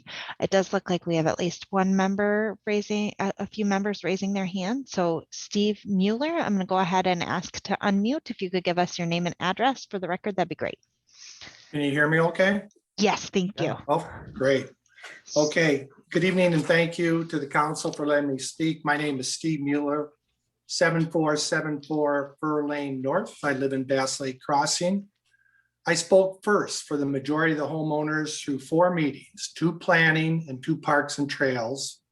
And as you know, the Planning Commission has twice denied 4-0 the previous proposals. At 55 feet, the Applewood is a gigantic building. Even at 49 feet flat roof that I just heard about, it's still way too high. It's over double the shoreline maximum height. Impervious surface is 1.5 times over shoreline maximum. We asked for no rezoning. Furthermore, as you drive by a comparable building, the enormous Maple Grove 4-story Havenwood Senior Apartments, it seems monolithic. In addition, the Maple Grove 4-story Senior Apartments can clearly be seen towering above the trees 1/2 mile away, standing by our trail That's near our next door neighbor. but the 1/2 mile away. But the Havenwood 4-story senior building is a mirror image of the Applewood. They have similar footprints, similar site area. Maple Grove is 52 to mid gable. Applewood is 55. But the difference, the big difference, is zoning. Maple Grove's 4-story senior building is totally appropriate in that site's mixed-use zoning. Applewood is not appropriate in mixed residential zoning. It should not be there. Clearly, this building is too large for this site. We then have the same concerns as a planning meeting with the other 2 elements. We asked for no rezoning, objecting to the PUD on the memory care. We have said from the very beginning that we should follow the vision of the 2040 comp plan. Page 46 clearly gives an overview zoning definition and even examples. The 2 businesses are used as examples in other zoning sites. With 62 parking spaces, these are commercial buildings conducting a business in a residential zone. And finally, about the villas. We have a difficult time, and the Planning Commission did too, losing the trees and compromising the rural aesthetic and environmental beauty of the trail. Even Beth Husted at the Parks and Trails meeting said Cook Lake Highlands would probably use the trail. So if you take the villas, the Applewood, both sides of Bass Lake Crossing, 272 households would be using that trail. The current layout destroys trees and has an impractical 8 driveways in a round cul-de-sac. The houses extend past a curve in the trail. And actually from the beginning of that trail curve, house number 8, using the Hennepin County's map aerial views and measurements, the trees measure 438 feet of thickness straight back east from the trail towards Cook Lake Highlands. So all those trees down that entire trail are wiped out, completely destroyed. Truly heartbreaking is when you look at the year 2000 aerial map, you see all those trees were there in the year 2000. So those trees have been there at least 21 years, probably a lot more. Through 2 Planning Commission denials, we have heard the constant theme continually. The 2 commercial businesses in Applewood are great options in the future of our city, but quite simply, this is the wrong site and location. Thank you for letting me speak. Thank you, Steve. And Have another. thank you, Mayor. The next person raising their hand is Lynn Alberts. I'm gonna go ahead and ask to unmute. If you could go ahead and state your name and address for the record. I'm Lynn Alberts. I live at 7490 Fur Lane, and I'd like to thank you for allowing me to speak tonight. Steve talked about some of the items that I was going to talk about, but I would just like to say that, this is a difficult and unique property to develop. For that reason, I think everyone needs to think outside the box. The Natural Resource Inventory Map identifies this property as high quality maple and basswood, natural community, and rare species occurrence on this property. There are sandhill cranes that come back to this property every year. There are turkeys, pheasants, owls, ducks, geese, deer, many varieties of songbirds, hummingbirds, and even coyotes. Steve already talked about the villas, so I won't go into talking about the villas. I'd just like to quote some code sections. Code section 1040.140 subdivision 2E states that a PUD should preserve and enhance natural features and open spaces. The Shoreline Overland District Code 1050.020 subsection 1C, the statement of purpose states that the Shoreline District is to conserve the economic and natural environment values of the shorelines. Code section 1050.010 subsection 2A5 states that the purpose is to provide wildlife habitat and thereby support the maintenance and diversity of plant and animal species within the city. On page 46 of the Corcoran 2040 plan states that residential development within and adjacent to environmentally sensitive areas will be guided as low density residential to reduce the development impacts of these areas. Thank you for your time. Thank you, Lynn. Mayor, at this time, no one else is raising their hand. Oh, we have another, Tom Anderson has raised his hand. Tom, I'm gonna ask you to unmute there. Go ahead, Tom, with your name and address, please. Thank you. Tom Anderson, 22385 Rush Creek Drive. I'm on the Parks and Trails Commission, but I'm not representing them tonight. I'm simply speaking from giving you my own opinion on the topic. When Parks and Trails reviewed this plan a week ago, Lynn Alberts really brought up some important points that I had not seriously considered before that, and it concerned, in fact, the woods at the northwest corner of this lot, and it's marked on our natural resource inventory as a high grade lot, and I've been out there, and yes, in fact, it is. It is land which has a very steep drop. It's a gully right there, and so we can be pretty sure that nobody has ever plowed it, simply because you would simply lose your tractor in that spot if you tried to do that. So it is really cool. It is also really tiny. That spot is about 3 acres. That's a couple of football. The football field is about 1 acre, so 3 football fields. That's a little over a cricket pitch in size, and you can pretty close to see through it. It's that small, but there aren't a lot of areas like that in Corcoran, and in my own mind, it is a dilemma. That site is not on our parks map, and there are serious issues if we start taking things that are not on our parks plan and making them into parks. That's maybe not something we have to consider very seriously. If we want to control the future of that site, the city is best off to actually own it. If this development were to go through and that area is in a outlot, city still really has no control over it. So it presents to me something of a dilemma, and I'm not, I still don't know quite how to resolve that. It's a really cool woods, very small. I'm pretty sure it should not have a trail going through it, simply because it is so small and our requirements for trails are so wide that we would just use up way too much of it in making a trail. I tried walking around the woods, and it on the east side, it very quickly drops down a really steep embankment into the wetland. And so to put a trail around it would be, I think, like a boardwalk kind of trail, which is really, really expensive. For me, boy, it's a real pull to save that woods. The cost to the city would be about $92,000.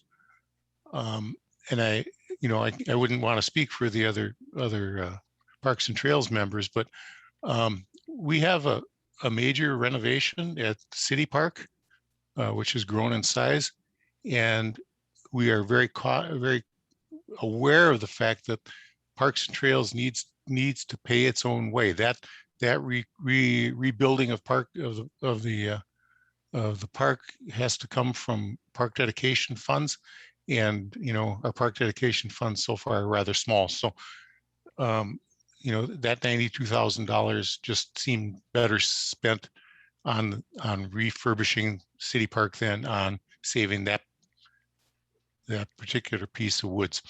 But it's a question, I think, maybe not tonight, but at some point, to really take a serious look at some of those other high valued areas in the city, and seeing what we want to do with them, have some plan looking to the future. The trail that runs by there is really nice. It's already on the north side, on the property to the north. The plan in the Parks and Trails plan is to continue that trail north, kind of coming over and getting very close to Cook Lake. So it will be a valued asset as that area develops. Now, when that property is developed, it's hard to know, but I think the plan is in place to make that trail really a good connection across the community. So I think that's all I have to say, but thank you. Thanks, Tom. Sure. Do we have anyone else? Mayor, at this time, no one else is raising their hand. Okay, we'll give it a couple seconds, and then I will open it up to council if they have any questions for Kendra, or anywhere that you'd like to start with this. There's a lot to it, so feel free to pick a spot that stands out to you. Mr. Mayor? Yes. This is Hey, Beth. Beth Husted, the applicant. May I add a couple comments and some thoughts on what's Sure. been said? Yep. Okay, thank you. The trail that Tom Anderson was talking about, and that the neighbors have. First of all, I'd like to thank the council, the staff, and the neighbors for taking time to meet with me out on the site, to meet with me on Zoom meetings, telephone calls. I do really appreciate it. This is a very complicated site with a lot of different moving parts, a lot of compromises and easements and benefits that might not appear to be very obvious to the rest of the community, but actually are. And as far as the trail is concerned in the open space, we walked that with you and the neighbors, and the access road that runs along the north portion of the MI Homes property on the Bass Lake crossings could be extended along the north property line and not remove any trees.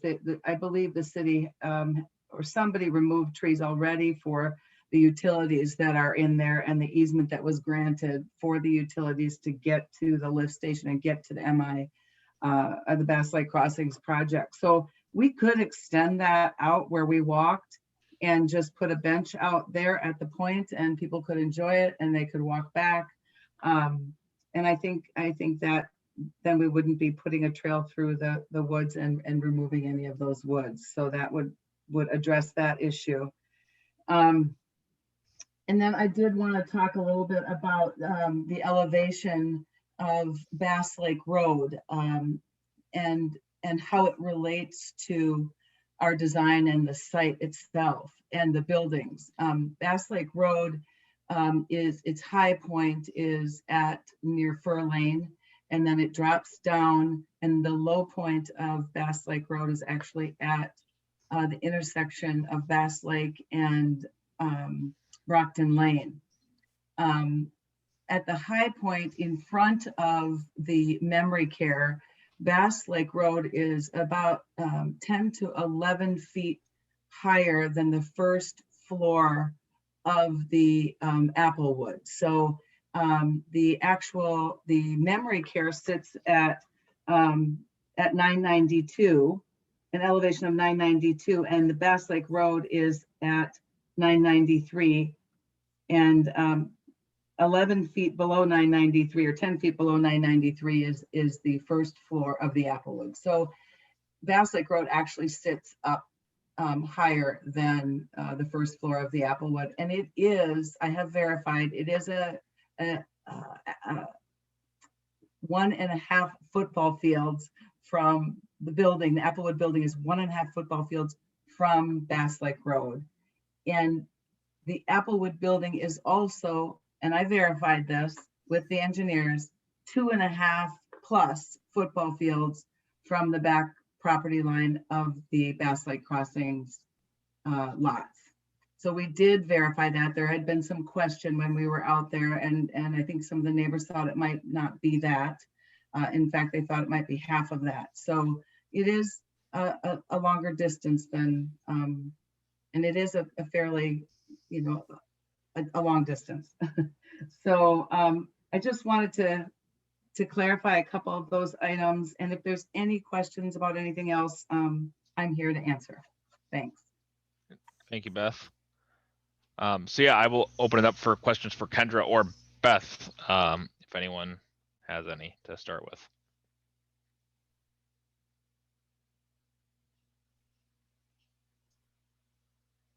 Nothing? Okay. Give me a moment and I will get us started with it. Go ahead. Yeah. No, go ahead. Go ahead. Well, Mr. Mayor, I just wanted to ask Canada, one question I had is, you mentioned memory care is not acceptable in RF2 district. What districts within the city is memory care an acceptable facility? It's generally in their commercial districts. So the C1, the C2, I think it's in the mixed use districts as well.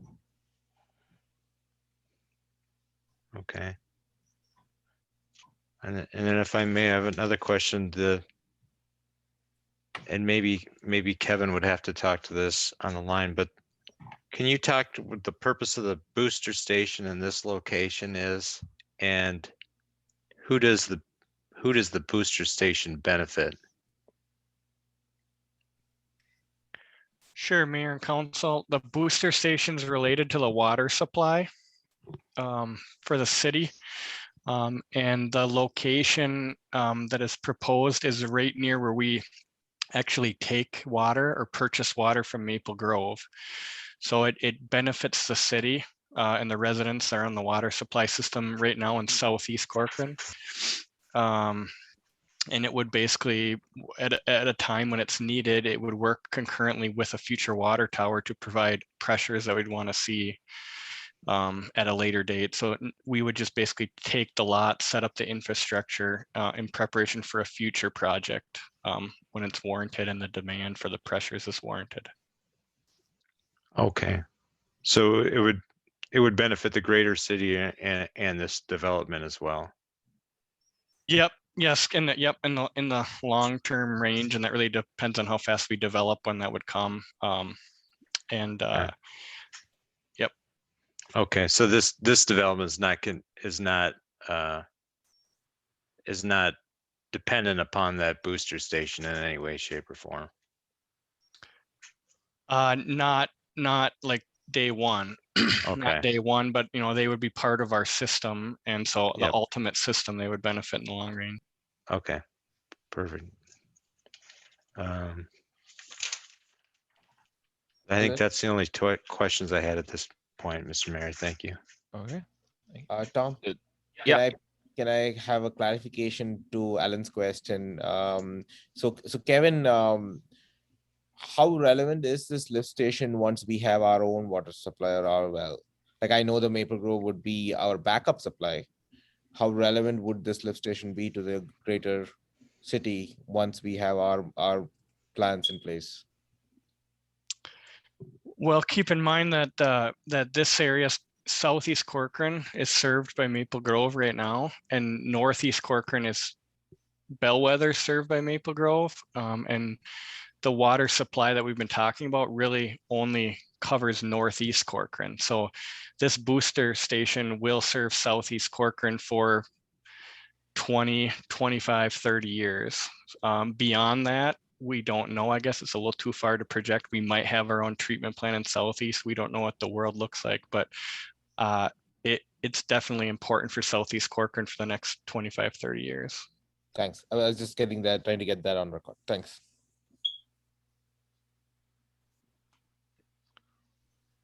Okay. I guess my question would be about the flat roof, and this is, I guess, initially to council, and then to Beth, perhaps. We saw the different variations that came in kind of last minute of the flat roof versus the pitched roof for the 4-story building. What are our thoughts on that? My initial kind of feeling on it is that I was thinking it would be a lower height than the, was it 49, Kendra, that you estimated? Correct. So it's doesn't seem to be a significant decrease in the height. It's what, maybe 5 feet or so, I believe, 6 feet. Just kind of wanted to take council's temperature on that aspect of it. Yeah, I would agree. I was hoping that the estimates that it would be 10 to 15 feet shorter than the conventional roof would be realized, but it still seems a bit big to me. Excuse me, Mr. Mayor, this is Beth again. Can I speak? Of course. Alex Hall from United Properties is here, and I think and available. I think it would be helpful to have him describe exactly what's going on. I certainly can't do it justice. So if you're okay with that, I'll have Alex. Yeah, that'd be great. Thank you. Can you hear me? Can. Yes. Great. Alex Hall with United Properties. Mr. Mayor and council members. Just a little additional information on the height, and I think it's worth discussing the comparison which we heard to Maple Grove. Typically, our co-ops tend to be 62 feet in height, 60 to 62 feet, and have a more prominent pitch to the roof, and that's just an architectural or style preference, I would say, when it comes to that architect. And so in the case of Maple Grove, which was brought up, I'd like to just mention a couple things and why I think it's a very poor comparison to this site. One is that is a very high pitched roof. So that is in the neighborhood of 63 feet tall. The city specifically asked that be brought out to the street. And so that is a city preference in activating the street in sidewalk.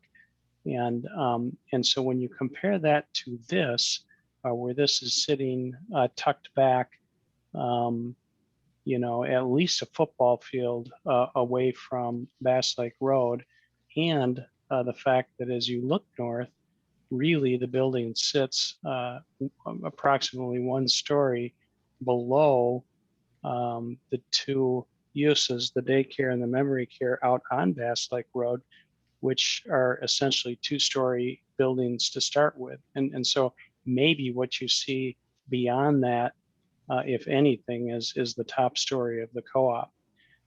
So when you look at the reason we only were showing, or we were showing a lower pitch, which you see on the left there, is, again, due to the fact that we were sensitive to the massing here. And so that pitch is a much more subdued pitch than what we typically do. But I think anyone driving by an Applewood, past Applewoods that we've done, really what you're comparing is a 63-foot high building to this case, a 48, 49-foot building. And that 14-foot drop, I think is significant, especially given the fact that it sits well back on the site. And so that's just a clarification that that I thought I should make. Thank you. Thank you. So thoughts from council on that then?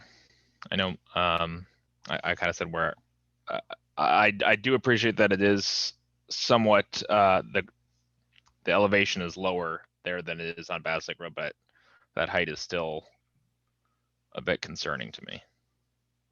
I guess Thomas here. I think it's a valid point, but based on the the other properties they have and comparison from Maple Grove on what they have reduced.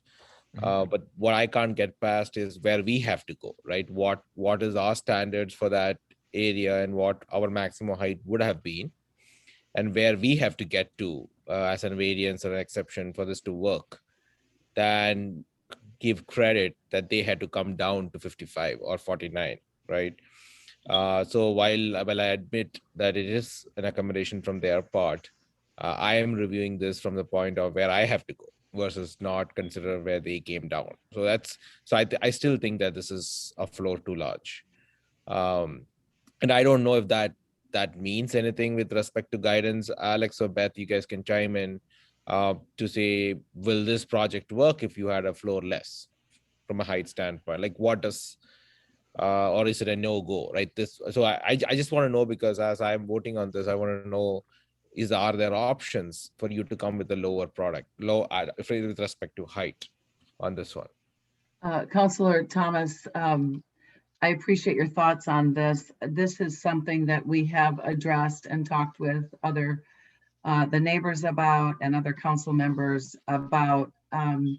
We made a significant change in removing the 84 units of apartments, and therefore we are not able to meet what the guide plan shows this property for density to be done. And what I did with my engineers, we did an exercise and we looked at what could we develop here, and looked at various different plans.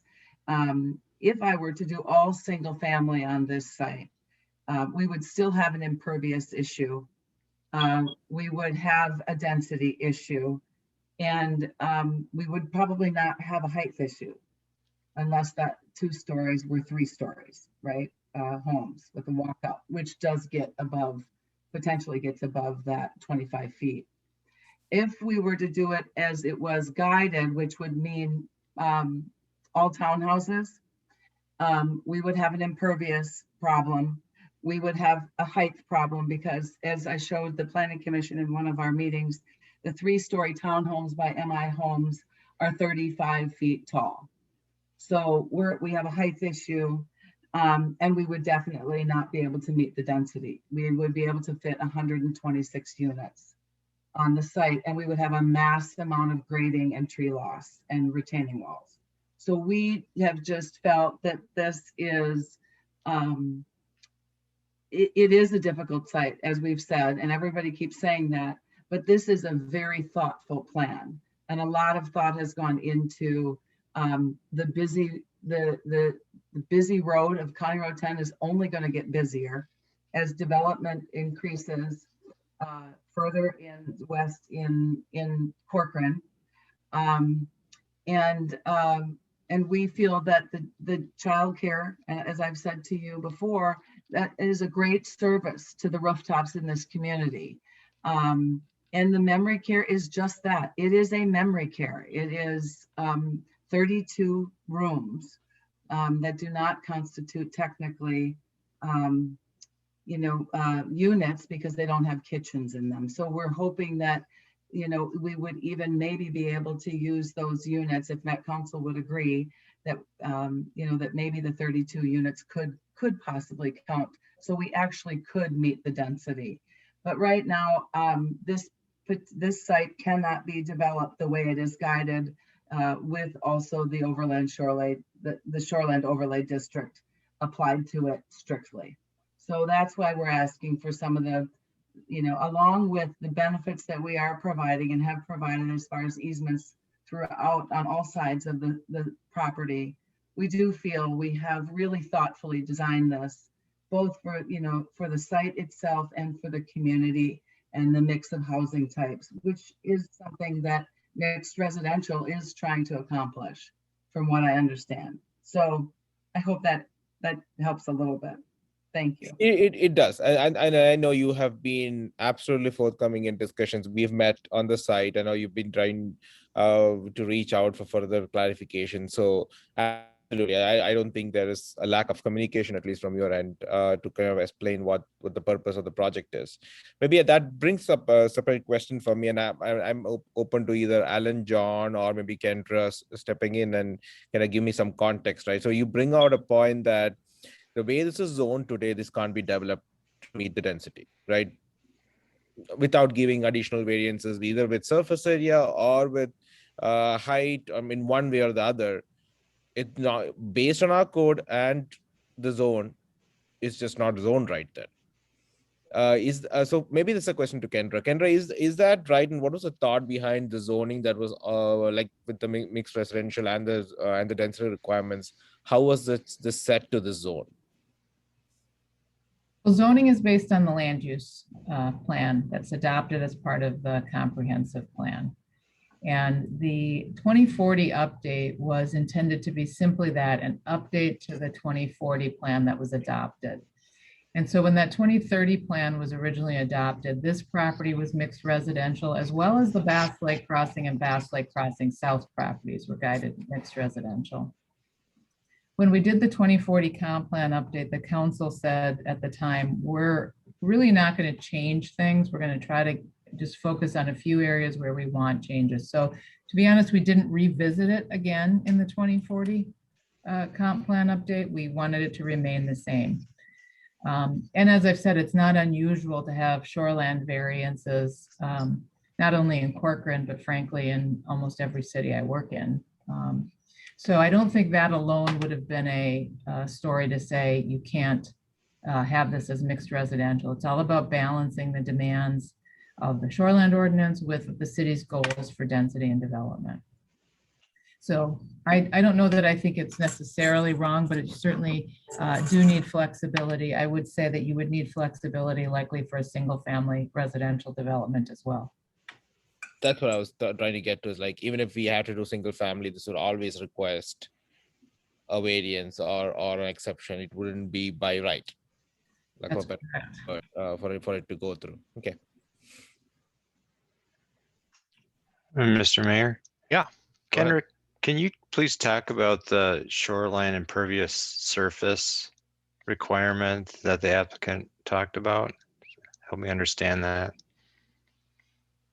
Well, the ordinance that Corcoran has adopted just across the board has a 25% maximum impervious surface coverage. And our code is by lot. No lot can have more than 25% impervious surface coverage. We have looked in previous PUDs at projects as a whole, which is what she's asking for. So I think she was making the point that it would be difficult without doing high density and leaving most of the site vacant to comply with that impervious limit. Okay.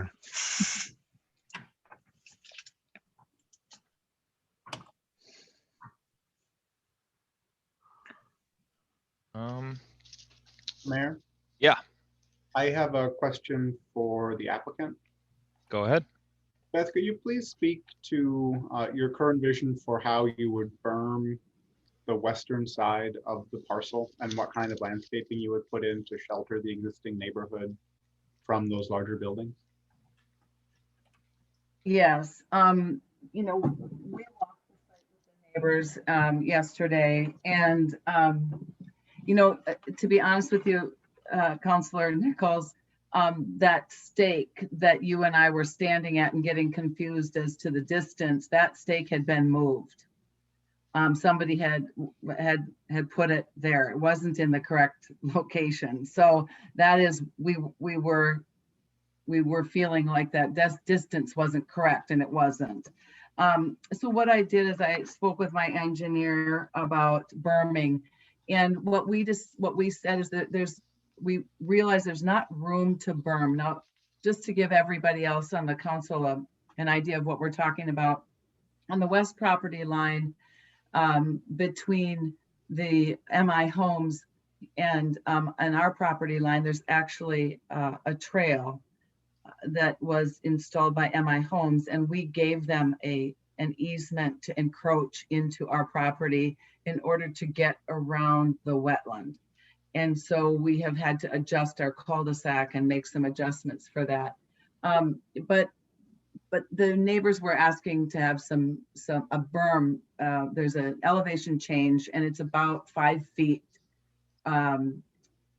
In the plan and in our grading plan, it'll be about a 5-foot elevation change all along there from the trail to the pads.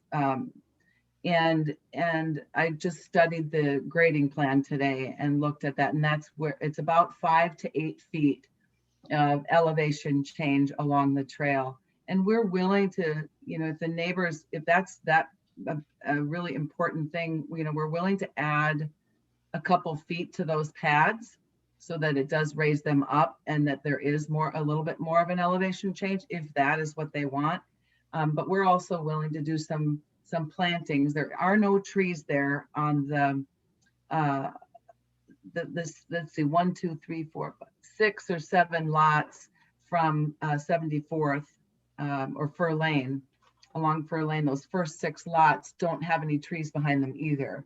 And ours wouldn't necessarily. And so I suggested that I do some planting along the backs of those lots, so it gives a bit of an additional some privacy. And their concern was also that the trail remain wooded and not lose those trees. But when we go into grade for those lots, as any plan, whether it was townhouses or single family or this plan, we would be doing the grading in this area for lots.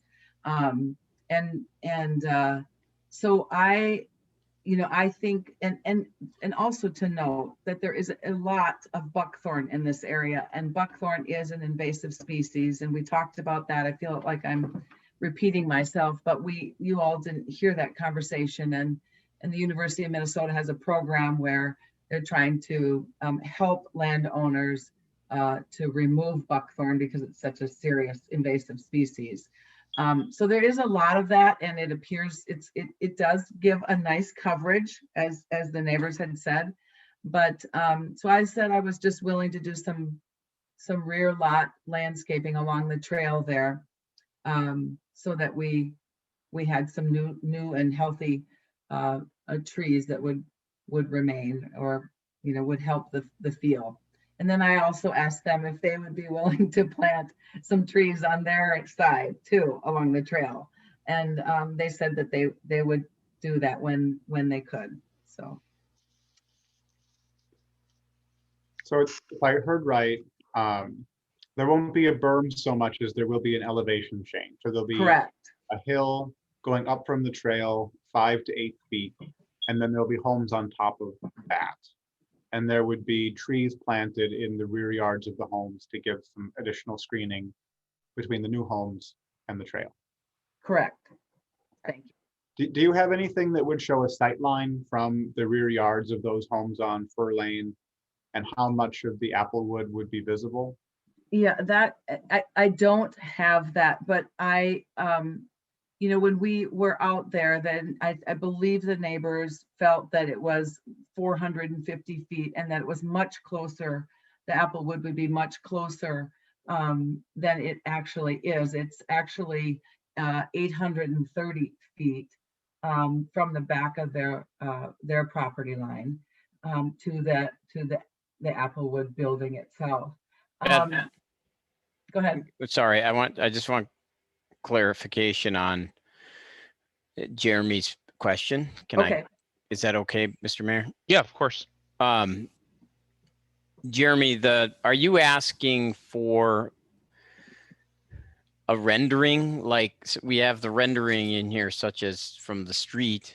Are you asking for something similar to a rendering from what the view would be like from Fur Lane or the backyards of Fur Lane to give an idea of? Yeah, Okay. or a cross section, something like that. Okay. I did do a cross section, and I did have that in one of the packets earlier. And I'll walk you through it if we don't have it available. But at about lot 6, the 6th lot, if you were to draw a line straight from lot 6 in the 6th lot in Bass Lake Crossings. So that would be, thanks, yeah. And if you were to draw a line straight east from there, that would be the cross section that I can talk you through. And that the trail is about at a 974 in that location. That particular pad that it runs across is at a 982, so 8 feet above. And then the street cul-de-sac, the center of the cul-de-sac, drops back down 8 feet, okay? And that's at 974.5. And then it goes back to, so it undulates, but generally it stays the same across the site. And the first floor of the Applewood, 800 feet away is roughly at the same elevation as the trail. So, so it's not, and so your question is, will you see it? Now, if you put a 2-story home on one of those pads, you're going to be 20, 25 feet. I don't know how you could see, and we talked a little bit about this. I don't know how you could see through the houses. You might see a rooftop. You might see the rooftop of the Applewood building. But I really find it, I think it's a long ways away, and it's only for those lots, I think, that are right there that don't have any trees behind them and don't have a wetland, because the wetland to the north is fully wooded. They're not going to see it. So it would be the houses that currently look right into our property right now without any trees behind them, that would actually look at other single family homes. And then that was the idea, is to say, okay, I hear you. You want something, you want to be looking, you want to feel like you're still in your neighborhood, and you have the same homes behind you. And that would make you feel like you bought into a neighborhood and nothing changed behind you. I mean, it's the same as what you have. Okay, there's the cross section. Okay, so it says on the left of the screen, top left, it says adjacent development to the west. So that is a cross section at about that lot 6. We have a little bit of an issue because it's not drawn to scale. Yeah, and there's an apartment that's not really there, but but if you can helps. but yeah. But if you can, so where the apartment is, there's more single family homes, right? That's, and then a pond, right? So the apartment went away and we put in more single family homes. So there would be single family homes right where that apartment is. Okay. And then there would be a pond, a NERC pond, and then then there would be the drive for the Applewood, and then the Applewood, the end portion of the Applewood. So the 2 legs of the Applewood that we'll be looking at that are the closest are going to be the ends of the Applewood, right? So they're not going to be a wall of Applewood. And as I look at this chart, what I'm seeing is the height of the Applewood in this image is marked at 55 feet to the mid-gable. The plan you're proposing is actually about 6 feet shorter than that. Right, and the apartments were 35 feet. And any townhouse, the townhouses that I have recently developed with MI Homes that I used down below in the lower section, they are actually taller than the apartment building. So they were actually taller than 35 feet. So my point is that if we put townhouses here all across the site, that we would have a height issue. The neighbors would be looking at an 8-unit townhome building, which is about a pad of 192 feet by 40 feet. It's a large pad and a fairly large building. So we just felt that this was the right thing to do. And so we're asking for, to take away the density of the apartment, to move the, to put residential in place of it, to move the pond back in place between the Applewood and the single family, which is also where the apartment is showing right now. And so you can see the apartment building in this plan is 478 feet from the Applewood. But we're gonna have, so we have a large pond. Yeah, I mean, this is the cross section, gives you an idea of the elevation of the site at that point. And it does give you an idea, you're right, that's a 55 foot at the peak, or at the mid peak.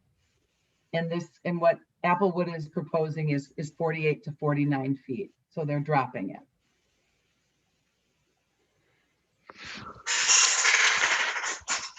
I'd be curious I would be curious about the view, or what it would, I would love to take my drone and see and update the view using everything has changed since this cross section came. Well, not everything has changed. Well, yes, I'm going to take that back. Okay. I don't literally mean everything has changed. Plenty have changed. Plenty of things have changed. That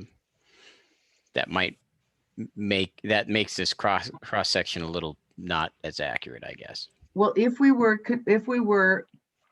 are concerned about what the neighbors are going to see, I would encourage you to put yourself in that home on the left side of the screen and consider what you're going to look at from that home with this cross section, and just put more single family homes in place of the apartment building. Well, that's what I would, that's the view we're searching to find. Right.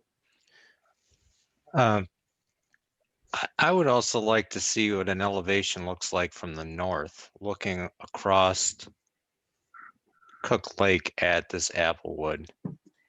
Yeah, that's what the walks on the site have been really helpful. You do get a really good feeling of that, Councilor Schultz, when you go out on the site, even if you walk the easement and you walk to that point where I'm suggesting the trail go, you get a feel, and you've got the lift station, the beautiful looking lift station right there too, that you look at. When I look at the elevation, it looks like the lift station is probably below the Applewood, right? So it is about 4 feet.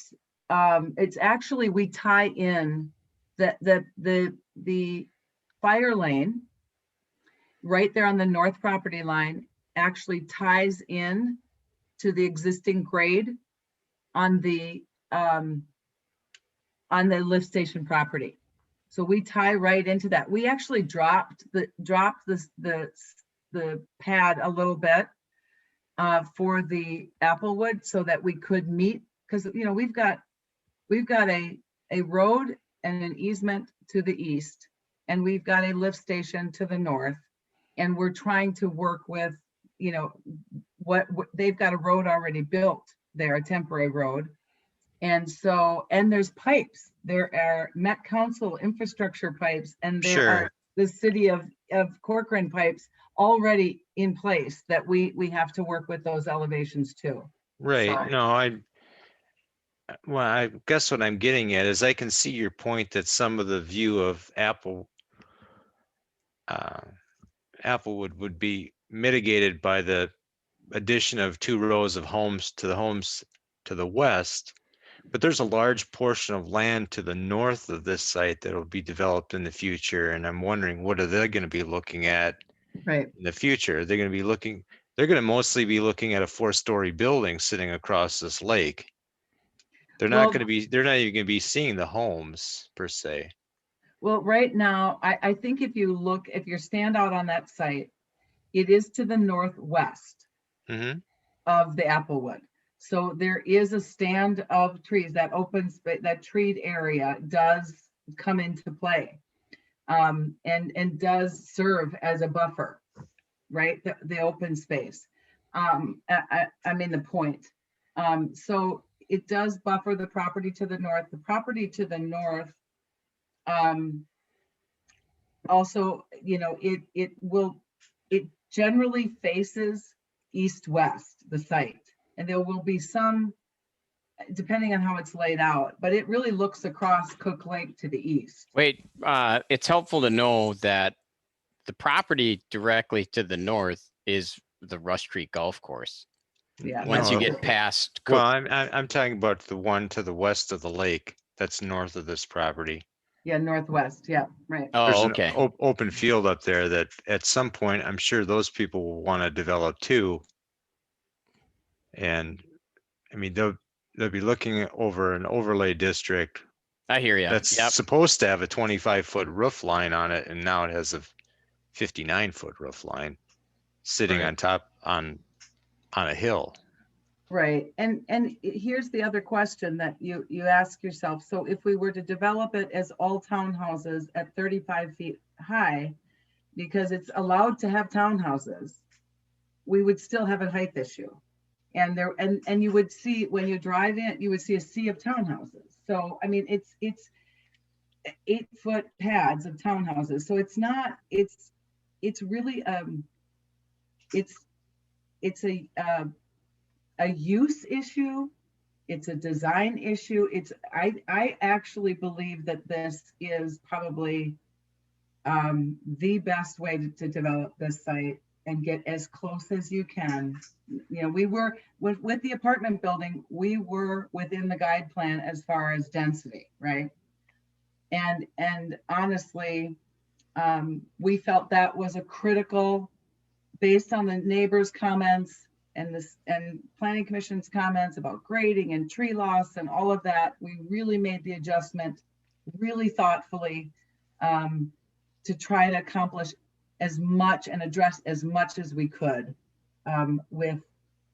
with these changes. So otherwise, I can't tell you what else can be done. I just don't know. I'm yeah. So.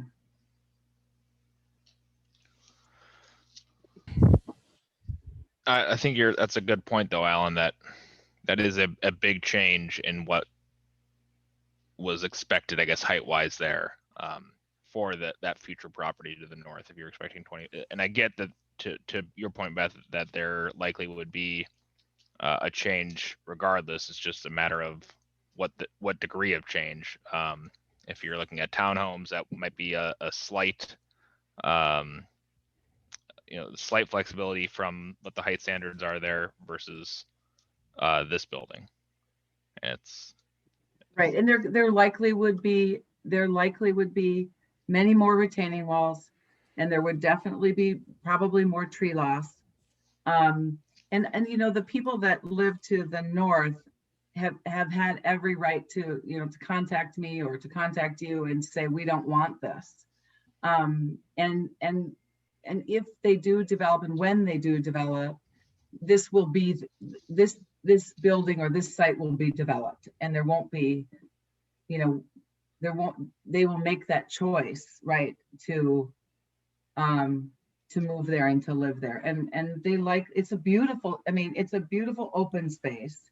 And, you know, are you going to decide that it's all single family that gets to, you know, to look at that view? Or is it a variety of housing and a senior type of housing that is, and again, I guess Alex could speak to that because he hasn't spoken to you, to this council about it, but there's a real need for that kind of housing in this area, so.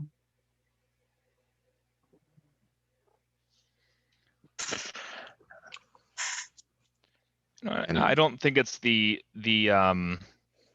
I don't disagree that the type of housing is valuable whatsoever in Corcoran. I think it's just a question of the specific location and what we, you know, again, I think the senior housing product is a good product and there is a place for it in Corcoran. It's just a matter of if that is here, to me.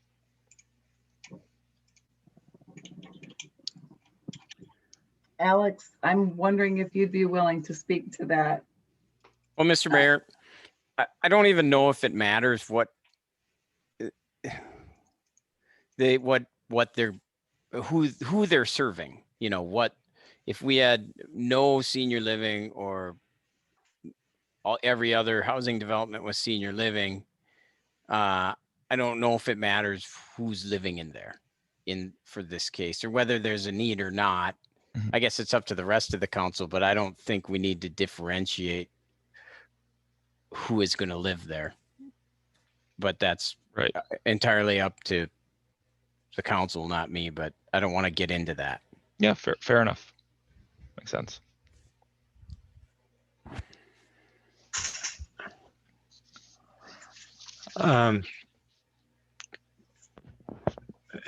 Kendra, am I reading this right on, I think it's page 3 of your report.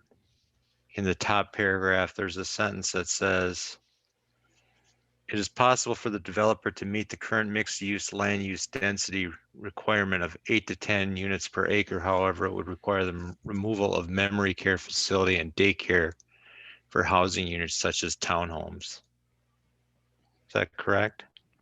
Well, that's one suggestion in terms of meeting the density. The pieces of the project that are south of the new road don't provide units under the zoning ordinance definition, which is based on HUD standards. So although there's 32 residents there, they don't count as units towards that density goal.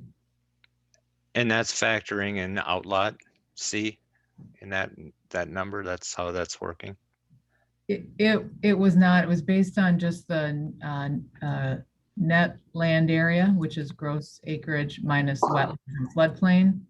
And I haven't, you know, that's project, but I think if you put townhomes in there, you could meet the density range.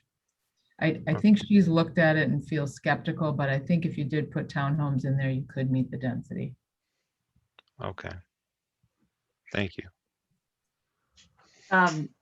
We did have our engineers put the townhomes in there. They're MI homes, townhomes that are the ones that I show in that cross section. We were only able to get 126. And again, that was a lot of grading and a lot of retaining walls. 126 in the area of just the memory care and daycare area, No, or the entire site. Okay. So if I'm remembering right, that means it would be the same number of units as this plan, but with greater impervious surface. Correct. No, it would be more units than this plan because you'd take out the daycare and the memory care and you'd add townhome units. Well, 126 is all we could fit of the In the 8 whole unit product. In the whole site. No, Yes. That's just Beth. You've got 102 units already for the co-op and 20 single family homes. No, that's for going median, that's for going mixed residential townhome only. Okay. Yeah, that's not my question though. Okay, sorry. I'm so sorry. No, my question was if you remove just the memory care and childcare facility and put townhomes in that place, according to staff report, you'd meet the density requirements of 8 to 10 units per acre. With the Applewood and the With Applewood. Yeah.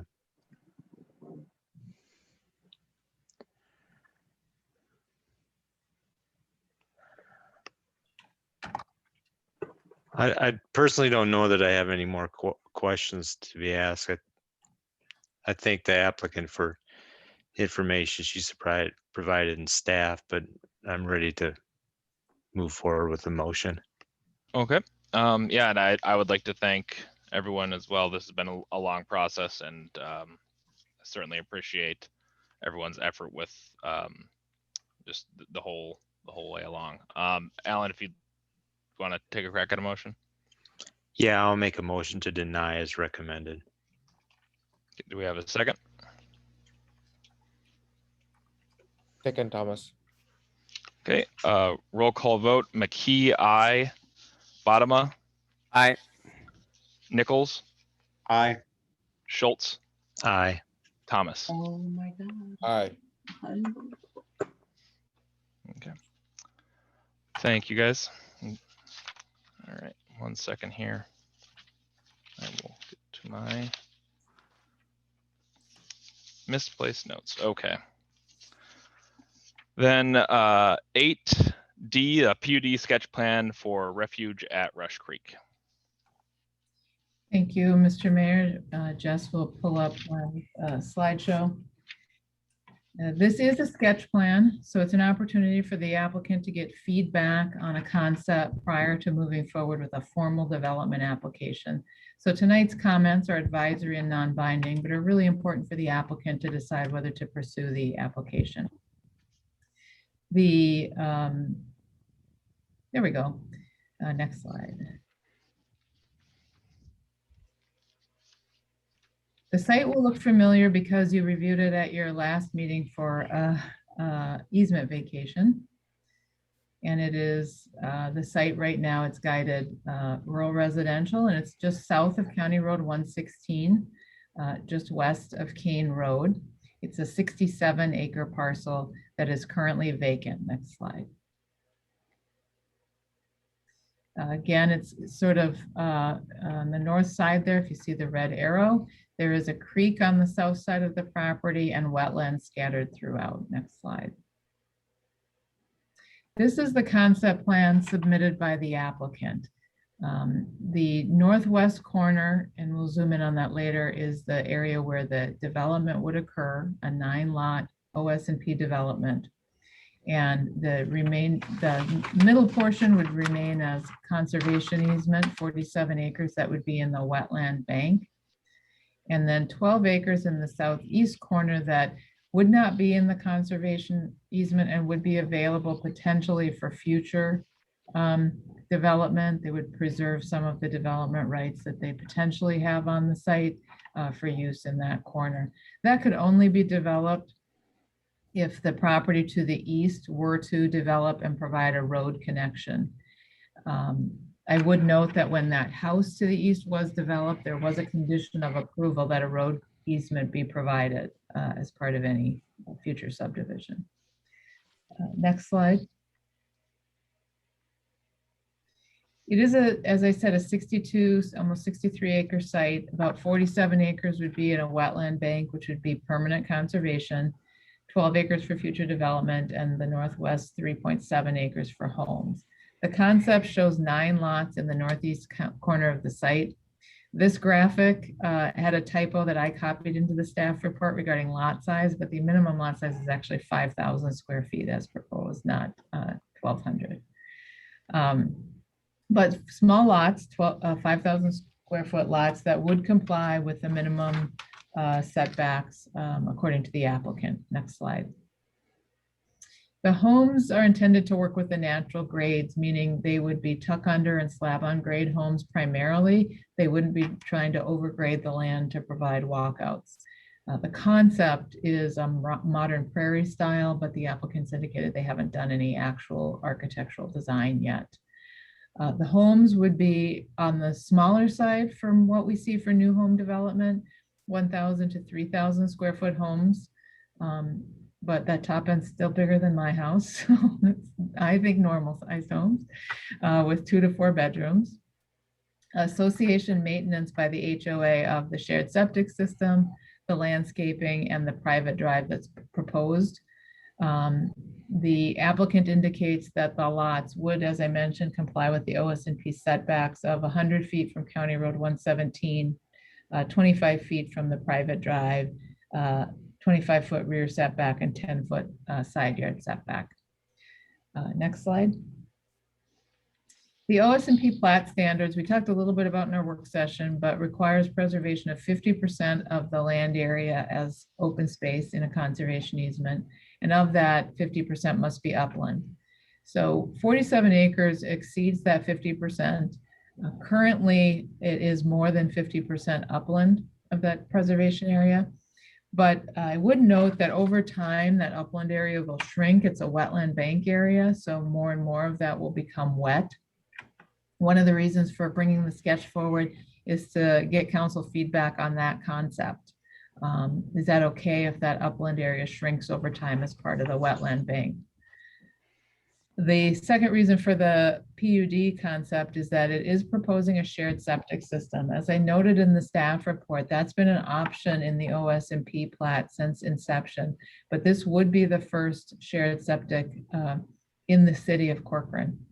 We do have, at least as part of an OS&P plat, we do have standards in the OS&P about management of that.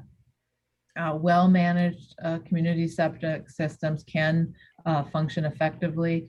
And we have tools in place, I think, to ensure that we have the financial wherewithal set up in the HOA to make sure they can continue to maintain those over time.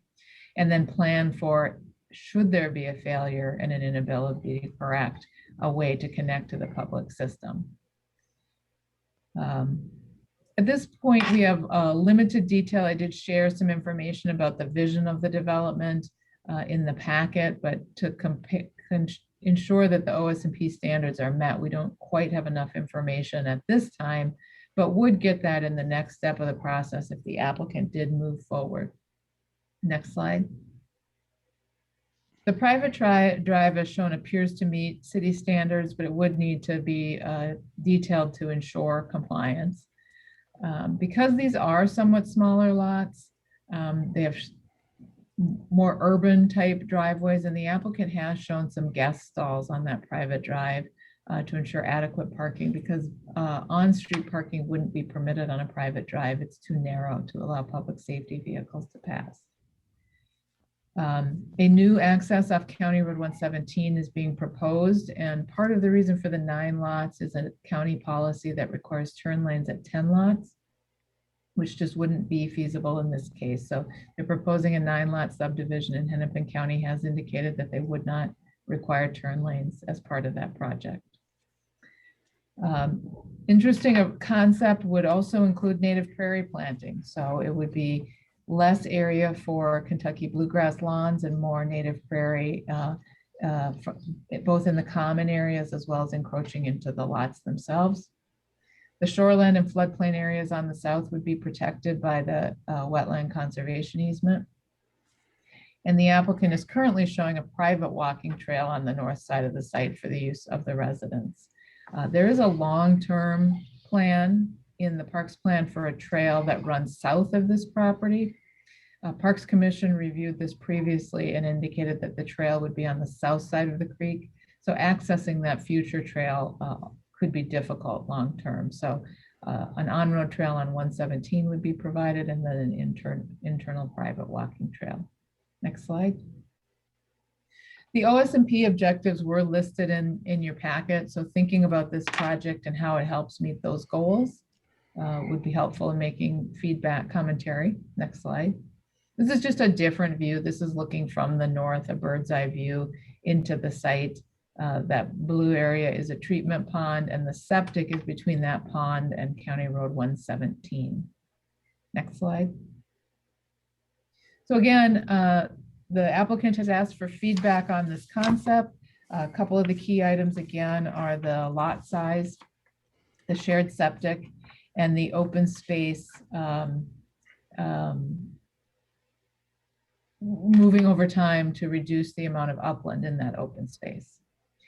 And so I would be happy to answer questions, and I see that the applicant is on the call as well. Great. Thank you, Kendra. Initial kind of feedback, I think it's a good fit for the OS&P, obviously what we're looking for there, and it's a manageable size for kind of a from the concerns I've heard about the shared septic. That seems to be the one thing that is a little concerning, and even in the staff report, it sounded like there was kind of two examples. Both have had failures in the area, at least.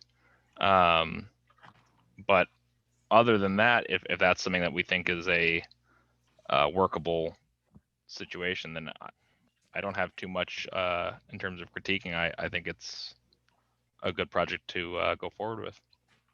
Tom? Yeah. Quick question, maybe I'm off here again. Did we have to open it for public comment? Since we told that we would be opening them individually, since this is just a concept plan, maybe. I thought we did A and D initially. Oh, we did, okay. Yeah, okay.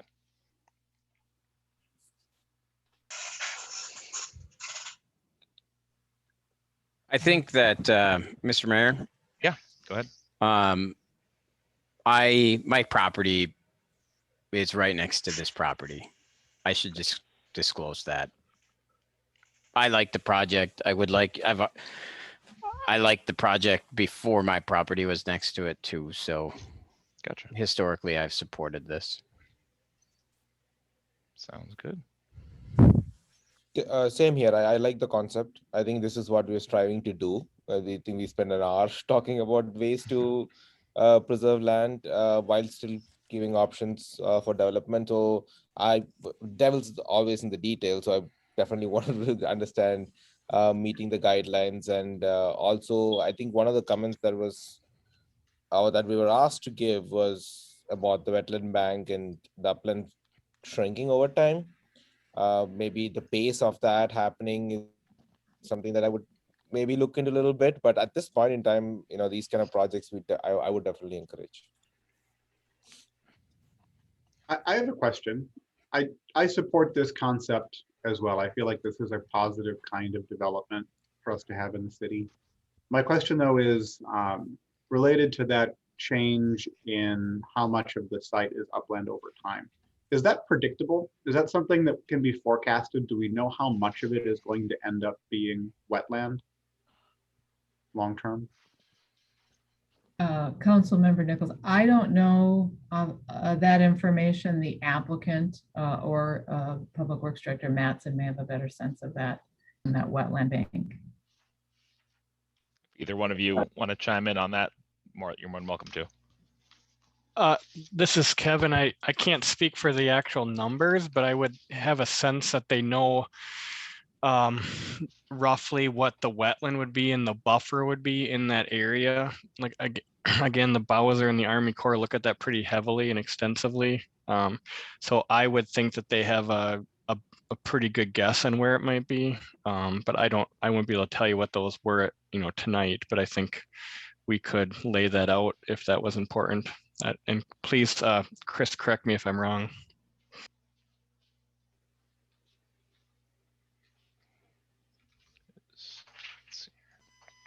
Can you hear me, Mayor? Yep, Council? we can. I can answer most of that. The details are great, and so they are there. To give you an idea, of the 47 acres that are going into a wetland bank, the final of that amount, 50% will still be upland area. So only 50% will be wet or considered wet, which means there's an area of water and then a buffer outside of that. And outside of that buffer, 50% will still be upland. It could change a little bit. I mean, it may expand a little bit, but we're probably within 2 acres, I would guess, of knowing exactly how much water and where the water will be. They've spent about 4 years trying to figure out exactly where that water will be and make sure it's contained in that area. So I think even though it's a wetland bank and the whole thing is considered wetland or upland buffer for the wetland, it would still comply with the intent of the code. My main concern is that the city code states that the conservation easement, the perpetual easement, will be dedicated to the city, whereas this would actually be, the state would oversee that. And that was my main concern, because I think it complies with the intent, but it's definitely not exactly what the code states. And that was my main concern in getting council approval. Thank you. I'll give my opinion on that first. I would view a permanent wetland bank to be equivalent or better to what the code would require. I wouldn't have any concern with that difference. Yeah, either would I. Wait, as far as what? Concern? If the conservation easement is held by the state wetland management agency as opposed to the city, is that a concern to you? Oh, it's not are you asking or clarifying? The applicant is asking. I'm clarifying. Oh, okay. Well, nice to meet you, Chris. Yeah, you too. Yeah, I'm comfortable. The state is going to be way more uptight about it than the city. Yeah. Oh, we're in safe hands there. Sounds good. I have a question for staff. When this OS&P came in 2018, it was 14 lots. I thought they were a couple acres in size each, and I thought there was some type of requirement that it had to be a certain size. That the lots had to be a certain size? Yeah, or they needed a certain amount of frontage or something. And then we had, memory serves me, we had some issue with setback where we deviated from it because there was like a requirement or something to be within a certain amount of feet, and we changed it to could not be beyond a certain amount of feet. Does that ring a bell?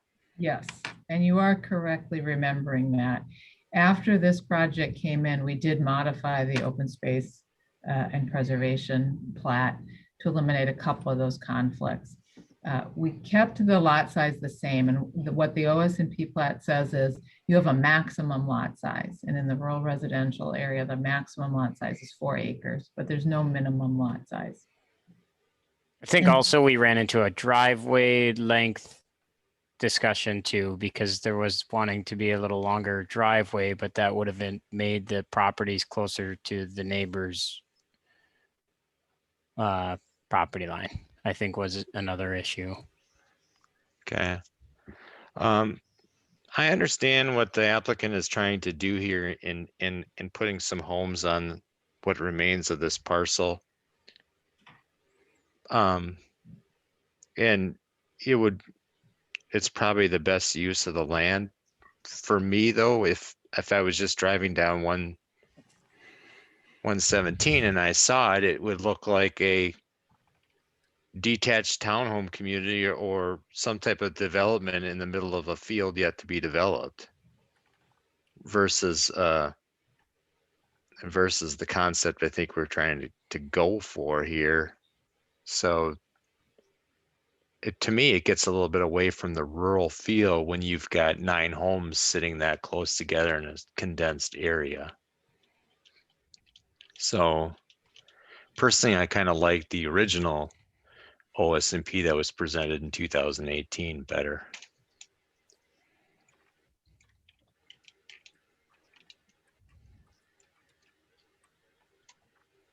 Okay. That's all I have to say.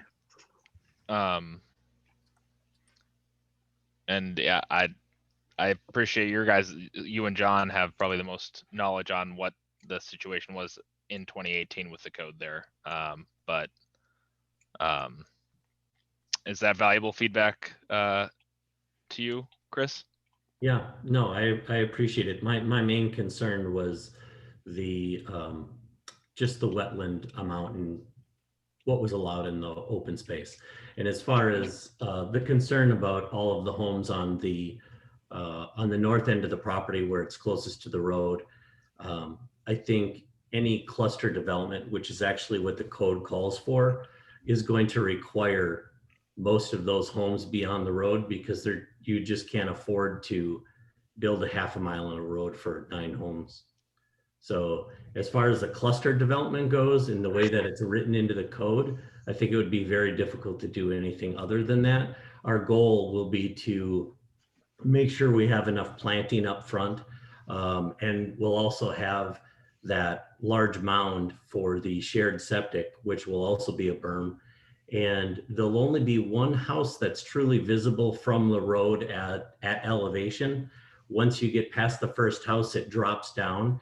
And that was part of the reason we didn't want to have basements. We don't plan on grading to build, pads and create a development like you would normally see. Our goal is to have these homes built right into the side so that it becomes one with the wetland bank as opposed to a normal development you would see on the east side of Corcoran where everything's built up to a walkout. Our goal is to make sure that it does blend in with the land and be harmonious with the bank. The wetland bank is also,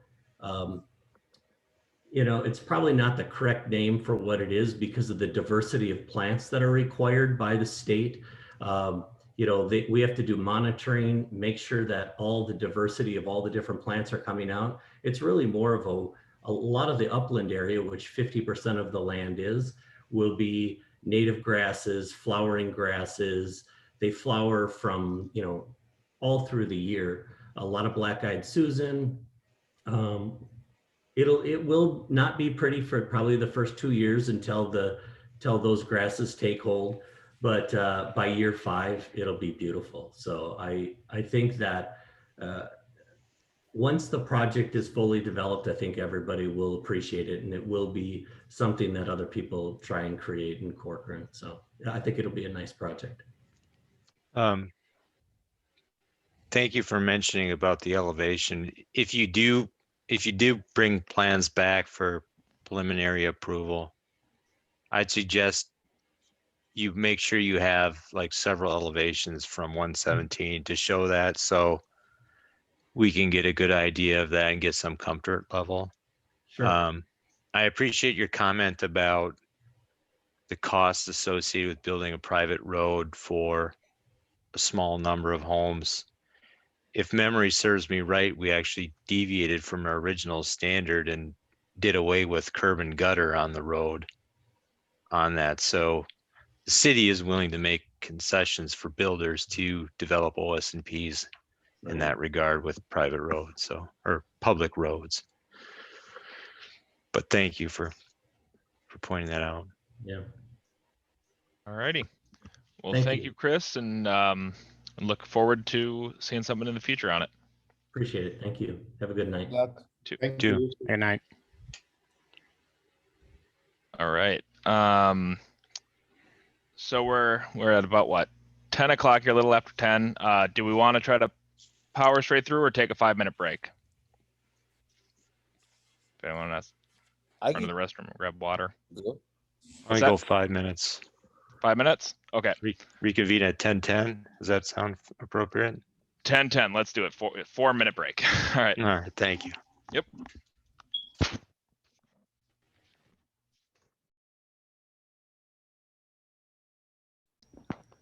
First, so Jessica, walk us through. Thank you, Mayor. If you would like to participate in the public comment opportunity, you can do so by pressing *9 if you're on a phone. Otherwise, you can do so by under the reactions button, there's a raise your hand button, or under the participants tab, there's a raise your hand button depending on which Zoom format you're with. But at this time, Mayor, no one's raising their hand. Okay. And we will go on to 9A 66th Avenue / Gleason Parkway corridor improvements. Kevin. Thank you, Mayor and Council. This action item tonight is really the informing you of the bid results for the 66th Avenue Gleason Parkway corridor improvements. We've been working on this project for several years, so this figure that's on the screen should be familiar to most everyone. These are the easement areas kind of defining the area. North-south on the west side is County Road 116. And then the 66 Park Trail neighborhood is the existing cul-de-sacs. And then immediately to the east of here is the western edge of the Ravinia development. And really this project is a combination of an expansion of Gleason Parkway and the trails out to 116, turn lanes off of 116, both to the east and west, which is the new Tavera development. And then the red easements here are really related to the trunk sewer that's part of this project that would support the Tavera development and other future land in this area. Next slide, please. On April 13th, we received 4 bids, very competitive bids. New Look Contracting was the low bid at 1.9 million roughly. I think engineer's estimate was closer to 2.8. So as you can see, very competitive. And New Look Contracting has been doing some of the work up near Bellwether, some like turn lane work up near Stieg and 101 up near Mama G's. So they have worked in the community and have been performing adequately. So with that, I can answer any questions. Really what we're looking for tonight is a motion to authorize a notice of award for the construction of 66th Avenue Gleason Parkway corridor improvements, and it is contingent upon securing escrow from the developer, easements, and other associated permit requirements. And I do want to mention that with this approval, it's in the staff report that it does include authorizing construction oversight, field compliance testing, and engineering management, all typically associated with projects such as these. And with that, I'd be happy to answer any specific questions. All right, thanks, Kevin. I think it's good to know that the company New Look has been doing work in the community and it seems to be going well. That's an extra level of comfort, but otherwise seems relatively straightforward. To me, does anyone have any questions for Kevin on it? Kevin, do we have any experience working with the other 3 on this list? Yes, I personally, they all work in the area. I've worked with all of them. They're all good contractors. Minger Construction actually built the L80 lift station, the Met Council lift station that is located on the Cook Lake site that we were talking about moments ago. They're all typical Northwest contractors, Northwest Metro contractors. And the reason I asked is, do you know if they have a history of change requests, how much above budget they usually go after the initial bid? Maybe from your professional experience or experience working with them through the city? Yeah, it would be hard for me to tell. I mean, it's really kind of project specific, but like I said, I don't believe we've had any change orders with New Look. They're really the low bid, so they're the ones that I could probably focus on. We haven't had any, I don't believe we've had any change orders. If it was because we were okay with them or it was a plan change we were comfortable with. So we've had no negative experience. That doesn't mean I'm not going to guarantee a change order. Sometimes change orders are good. We definitely don't want, a significant change order. I can't guarantee there won't be one, but there's been a pattern since development started. We haven't really had any, so knock on wood, we should be pretty good. So I have confidence that we're going to come in close to this number. Right. I asked because all 4 are competitive based on what the engineer bid was initially, right? The estimates were New Look is obviously more attractive than the others with close to what 650 give or take in difference between the top and the lowest bid. I just want to make sure that like a switch and bait, right? Or bait and switch rather. It's getting late, but it's the project is funded by the developer, correct? Correct. No city funds go into this project. Correct. Bait and switch all you want. Okay. Well, I don't I know. would What say- I would city- say- somebody else's money, you have to be careful with. Yeah, right? we We treat it as handle- the same. Yeah, I'd say we treat it from our engineering team's strategies exact same. We treat it like it's our own money.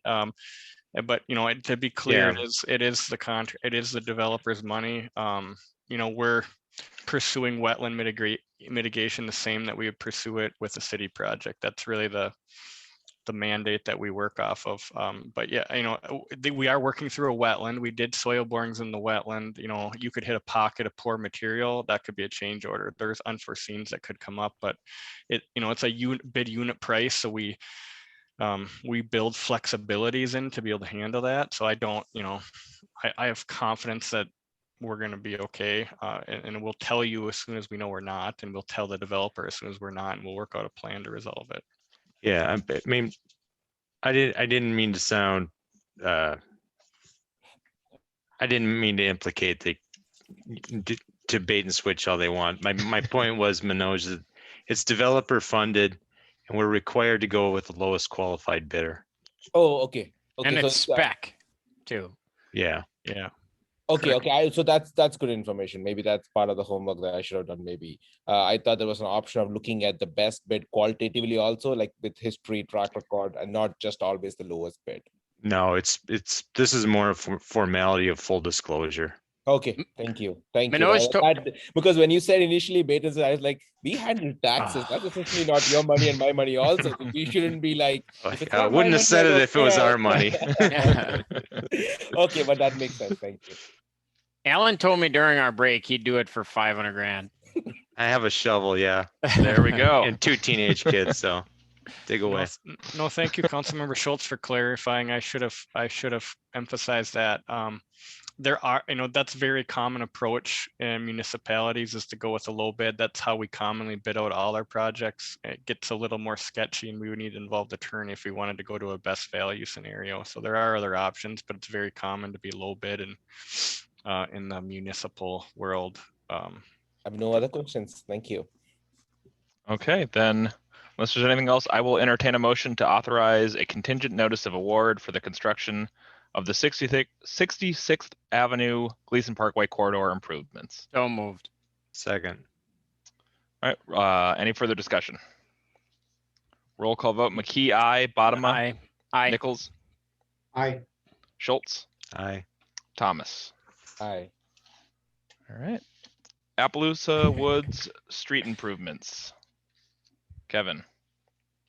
Thank you, Mayor and Council. This is a continuation from our conversation at the last meeting where you authorized preparation of plans and specs. We're bringing those plans and specs to you and requesting you to accept them and then to authorize bidding, which would be incorporated into Maple Grove's bid, which is actually out for bid right now, which is the Maple Grove 2021 Street Reconstruction Program project. So that's really the ask. I did want to touch on the screen here is kind of the project in a little more detail. I did want to emphasize when we dug into the details, we wanted that cul-de-sac that we see there. I think it's 81st Place. It might have another name. I've seen it a couple different labels, but we did kind of straighten out that cul-de-sac. It was a gravel cul-de-sac. It was kind of oblong. We basically made it meet our cul-de-sac standard. So that's why you see a little bit of driveway work, kind of fingering off of that to the northwest. We did think that that made sense. And you can see our revised cost estimate went down when we went into the details and based off some of the current bidding environment. So that was one note I wanted to make. We are, I guess, recommending that we clean up that cul-de-sac and make it standard and circular. It would be a little obvious when it gets paved. It stands out a little more. And then even just for school buses, emergency vehicles, having a standard radius would be an improvement there. So with that, schedule, it remains the same. Bids would be open May 4th. They would turn that around in time for our council packet. May 13th would be the meeting where we'd hold the improvement hearing, conversation about assessments. We'd have a conversation about the cooperative agreement with Maple Grove, and then we'd award the bid should everything align. Assessment hearing to be determined, and then construction would happen over the summer and fall. Next slide, please. So just a summary, this is in the report, but the numbers revised down slightly, dropping them kind of below the letter of benefit values that we had in the feasibility study. This is why we really wanted to get the bid in this case, because we'll have actual bid numbers for the improvement hearing, and we'll be able to finalize this information for you at that time. Again, if we were to go above the special assessments values that we identify in the feasibility report, that would all become local funds. And with that, we'd recommend considering a motion to accept plans and specs and authorize bidding for the Appaloosa Wood Street Improvements projects as an alternate bid to the Maple Grove 2021 Street Reconstruction Program. And with that, I'd be happy to answer any questions. Any questions for Kevin on that? Kevin, when you say alternate bid, is there a primary bid? What is it alternate to? It's really just alternate because we want the ability to back out if we don't want to move forward with the project. So it would be our agreements with Maple Grove, everything we send over, we want to reserve the right to back out of the project, if that makes sense. So should we get the bid results, we want to be able to say no or yes and not have it be conjoined with Maple Grove, more or less. So it just, there's different ways you can label it. It just, that's really intended to say is we're treating our project kind of as Corcoran project, and we're bidding it with Maple Grove because it's completely surrounded by Maple Grove. It makes a lot of sense in terms of impacts and cost savings and efficiencies to do it as part of Maple Grove, but we function as two different cities. So we have to kind of have that delineation. Okay. Thank you. Anything else? Okay, then I will entertain a motion to accept plans and specifications and authorize bidding for Appaloosa Woods Street Improvement Project as an alternate bid to the Maple Grove 2021 Street Reconstruction Program project. So moved, Nichols. Second, Thomas. Any further discussion? Okay, roll call vote. McKee, aye. Bottoма? Aye. Nichols? Aye. Schultz? Aye. Thomas? Aye. That carries. New business, we have another public comment opportunity. So Jessica will walk us through that one more time. Wonderful. One more time. Yes, thanks, Mayor. If you do want to participate in the public comment period, you can do so by pressing *9 if you're on the phone. Otherwise, click the reactions button and click raise your hand, and I can recognize you. Mayor, at this time, no one is raising their hand. Okay. And we will go on to 10A, the 2021 Dust Control Program. Thanks, Mayor and Council. It's to me here. I finally get to speak tonight, and I'm going to use my time. A quick one here. Hopefully, we're looking at the 2021 Dust Control Program. We apply a calcium chloride product to about 27 miles of our roads. We have roughly 34 miles of gravel road. The fees we're looking at are the exact same fees as last year to residents. So we had a 2-year contract. We're in the 2nd year. Essentially, they're $81.51 to anyone living on or off a collector road. And then the neighborhood value actually varies. Both are heavily subsidized by tax dollars that we've been trying to reduce the impact to residents over time. So right there, you can see the breakdown of the fees, $8,200 to neighborhood road assessments, $28,000 to collector road. Some other assessments, such as in front of Rush Creek Golf Course, field or maintenance station, a few other spots, and then the city picks up the most of it. So about $111,000 project. Next slide, Jessica. So really looking at a resolution calling a public hearing for the project in 2021, and then that hearing will take place at an upcoming council. Okay, any questions for Brad?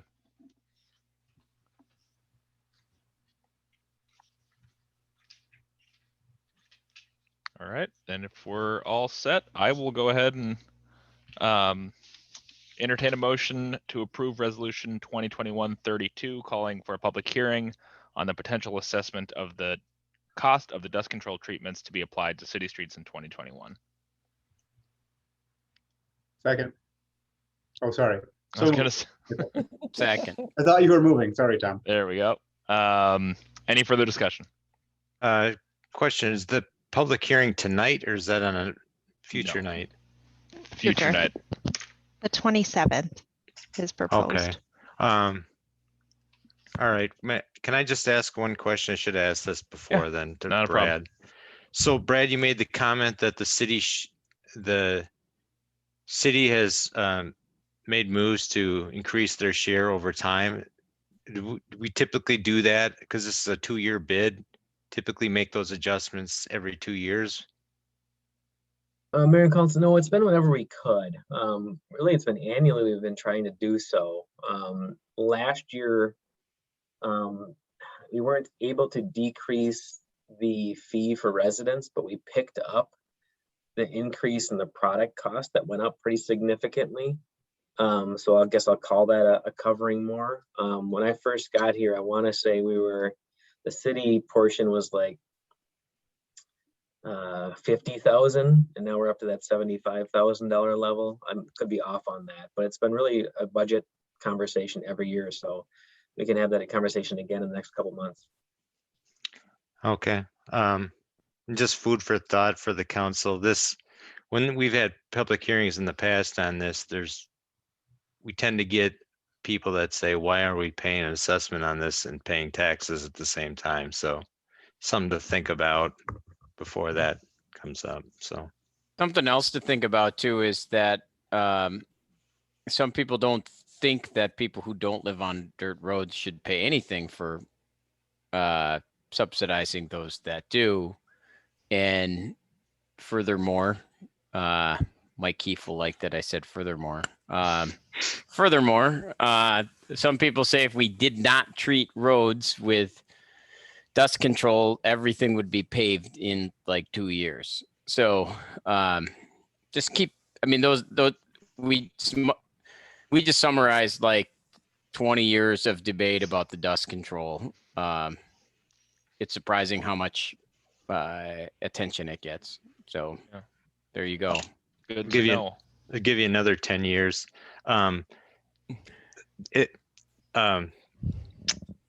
Pat would probably tell you that dust control is needed for the maintenance of gravel roads, not only for the dust control aspect, but for the wear of the road. So it would be good for staff to have Kevin or Matt talk to that effect when this comes before us again.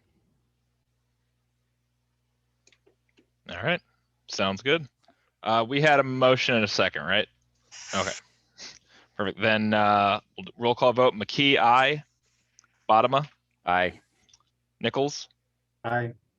Schultz. Aye. Thomas. Aye. Okay.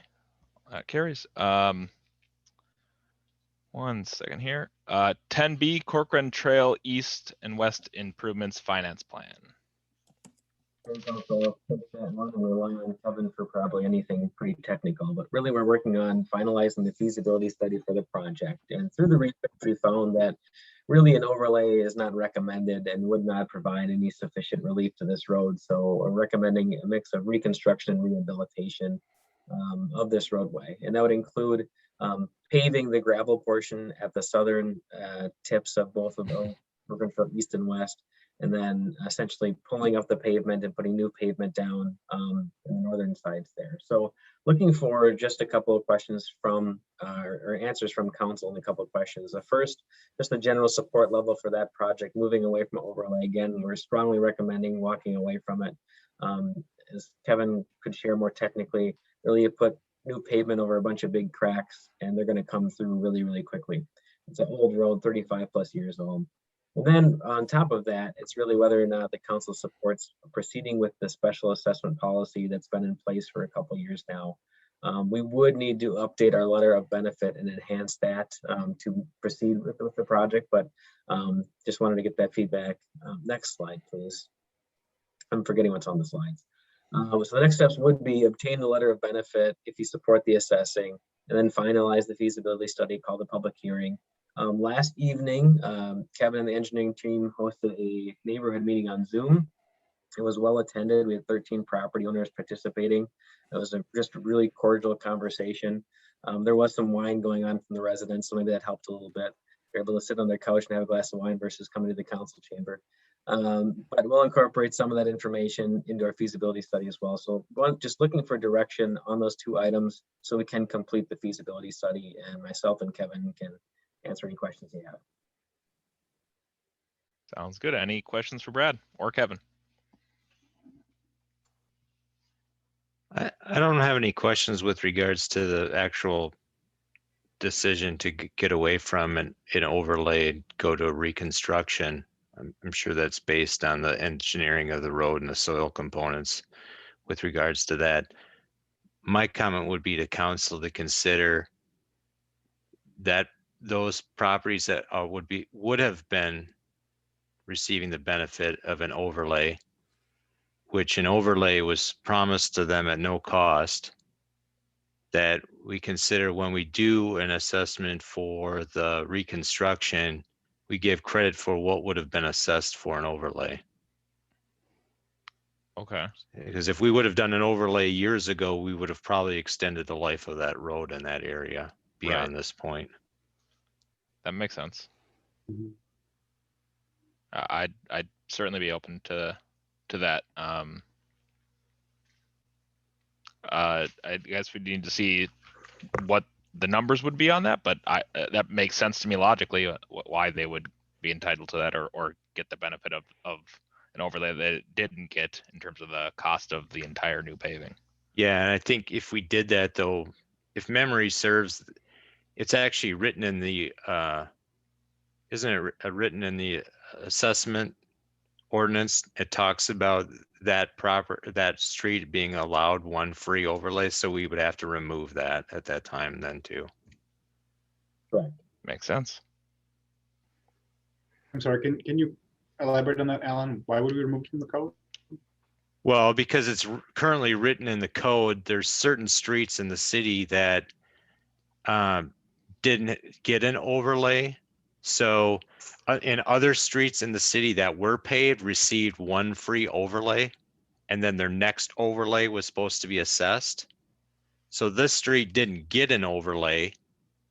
So if we give them credit for the overlay through the reconstruction, I don't think we'd want to leave it in the code that they get another free overlay. Right. See what I'm saying? Okay. So we're controlling who has to pay for an overlay in the code itself. It's not in some kind of an engineering data. Well, I think they updated the assessment policy with regards to overlays, and they noted that certain roads hadn't received one, so they were giving them the benefit in that code. But if we give them credit in a reconstruction, you're effectively giving them the credit that they would have received in an overlay. So we want to pull that back out of the code so they don't get the benefit twice, as opposed to anyone else.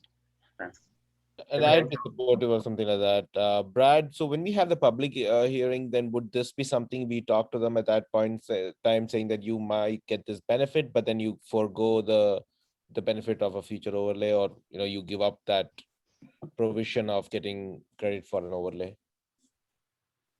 Correct, Mayor Council. We would call the public hearing. We would send out the proposed notice of assessment to their properties based upon well, we'd bring this feasibility study back to you completed, and we'd give you numbers based upon this direction.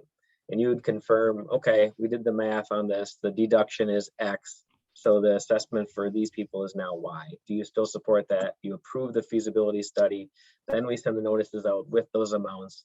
And we would present the information at the council meeting for that hearing, including the reason how we got to the assessment levels. And just a point of clarification, as Councilmember Schultz said at the end, it's in the assessment policy, it's not in city code where these are. But when we adopted this policy, we had already given some roads an overlay without assessing.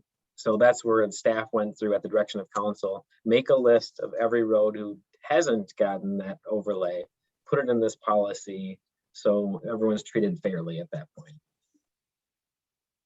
Makes sense. Perfect. And you just need direction on that. So is that all you need from us on this, Brad, to go forward with? Oh, yes, just also by consensus, just authorizing us to obtain that expanded letter of benefit, as we need to justify the deduction, for example, of what the overlay assessment would have been. Gotcha. Everyone on board with that? Yes. Yes. Okay, perfect. Thank you. All right, 10C, Planning Commission appointment. Mayor and Council, I'll just briefly introduce this, but I'll turn it right back over to you. As you know, we've had a vacancy on the Planning Commission for quite some time. We had 2 applications in the packet. One additional one did come forward. And with that, I guess I'll turn it over to the mayor to talk about the process that he has used. Sounds good. Thanks, Brett. So Councilor Nichols and I interviewed the candidates this past week, including one last night, up to the last minute there. But we had, like Brad said, there was 3 candidates, one of which was recently appointed to the Charter Commission. And I think given the conversations we've had recently about potential for dual serving on different commissions, we decided that that's probably not the avenue we want to go down. Of the other 2 candidates, they were both fantastic and I think would bring a lot of value to the city. And Jeremy, I don't know if there's anything you wanted to add about the process before I'll make my recommendation, or however you'd like to. I would just add one more thing in your discussion of the candidate who was also on the Charter Commission. He had also indicated in the Charter Commission interview that he doesn't have the time to do planning at this point, but as his business evolves, he may be available more. So he might be somebody who would want to switch roles at some point, which is great. We want to see that kind of flow in and out of different commissions, I think, long term. All right. So again, yeah, there was 2 fantastic candidates that we interviewed with, and I will go ahead and I'll make a motion to appoint Mark Lanterman to the Planning Commission for a term ending February 29th, 2024. I'll second. Any further discussion or any discussion? Do you want to just, can you talk in a general sense, not being specific, maybe why you're recommending one over the other? Yeah, absolutely. Again, it was I don't think there was a bad option, honestly. I think given our discussions, Mark has they both have very impressive resumes. I think particularly with planning, Mark has an interest, and just in the discussions we had about what he sees for the future of Corcoran and kind of our vision is very much aligned. And I think that the other candidate will potentially be a really good fit with some other opportunities that might be coming up with the city to get involved. And I think that maybe his talents would be best suited there. Okay. But again, 2 fantastic candidates. Tom, quick question. Unlike the charter, do we have an option of appointing 2? We do not. That's gonna be Don't open that can of worms. Yep. more the merrier. Like. Not without amending the city code, I believe. Okay. Yeah, I think Mark will do a wonderful job. He's written in several times. I think we've all read some of his letters on different developments in town, and he thinks clearly. I think he will bring a good perspective, and I think his legal background and law enforcement background will be valuable for us as well. Yeah, I've gotten to know Mark too through his time here.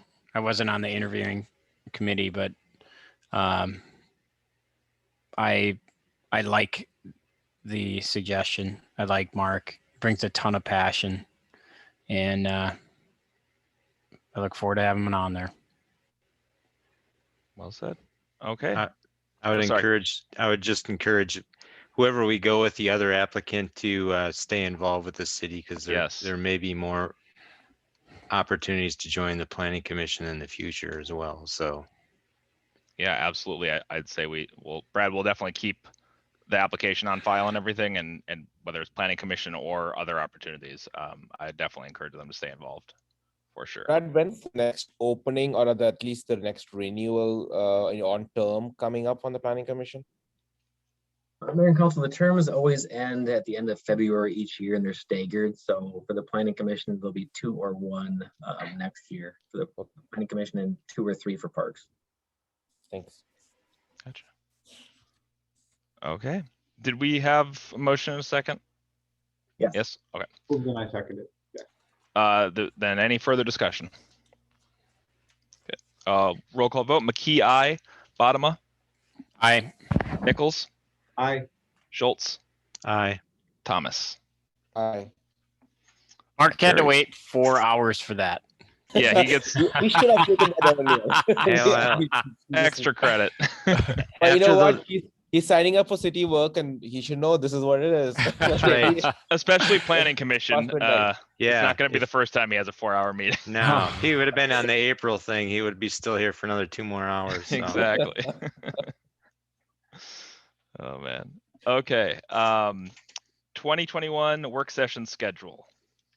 Brad. Yeah, thanks, Mayor and Council. Just looking to schedule additional work sessions for the council, since you choose to have your hourly wage be reduced continuously every month. But we do have more business to take care of. And my recommendation would be to hold a work session before the May 13th meeting to talk about comparable city discussion and continue that compensation philosophy. And then on the June 10th to schedule that joint work session with Planning Commission on the items we discussed earlier today. And that'll give Kendra and Natalie some time to pull some items together. So if you're comfortable with that, would have the mayor call those meetings. That work for everyone? Yeah. June. Yeah. Works for me.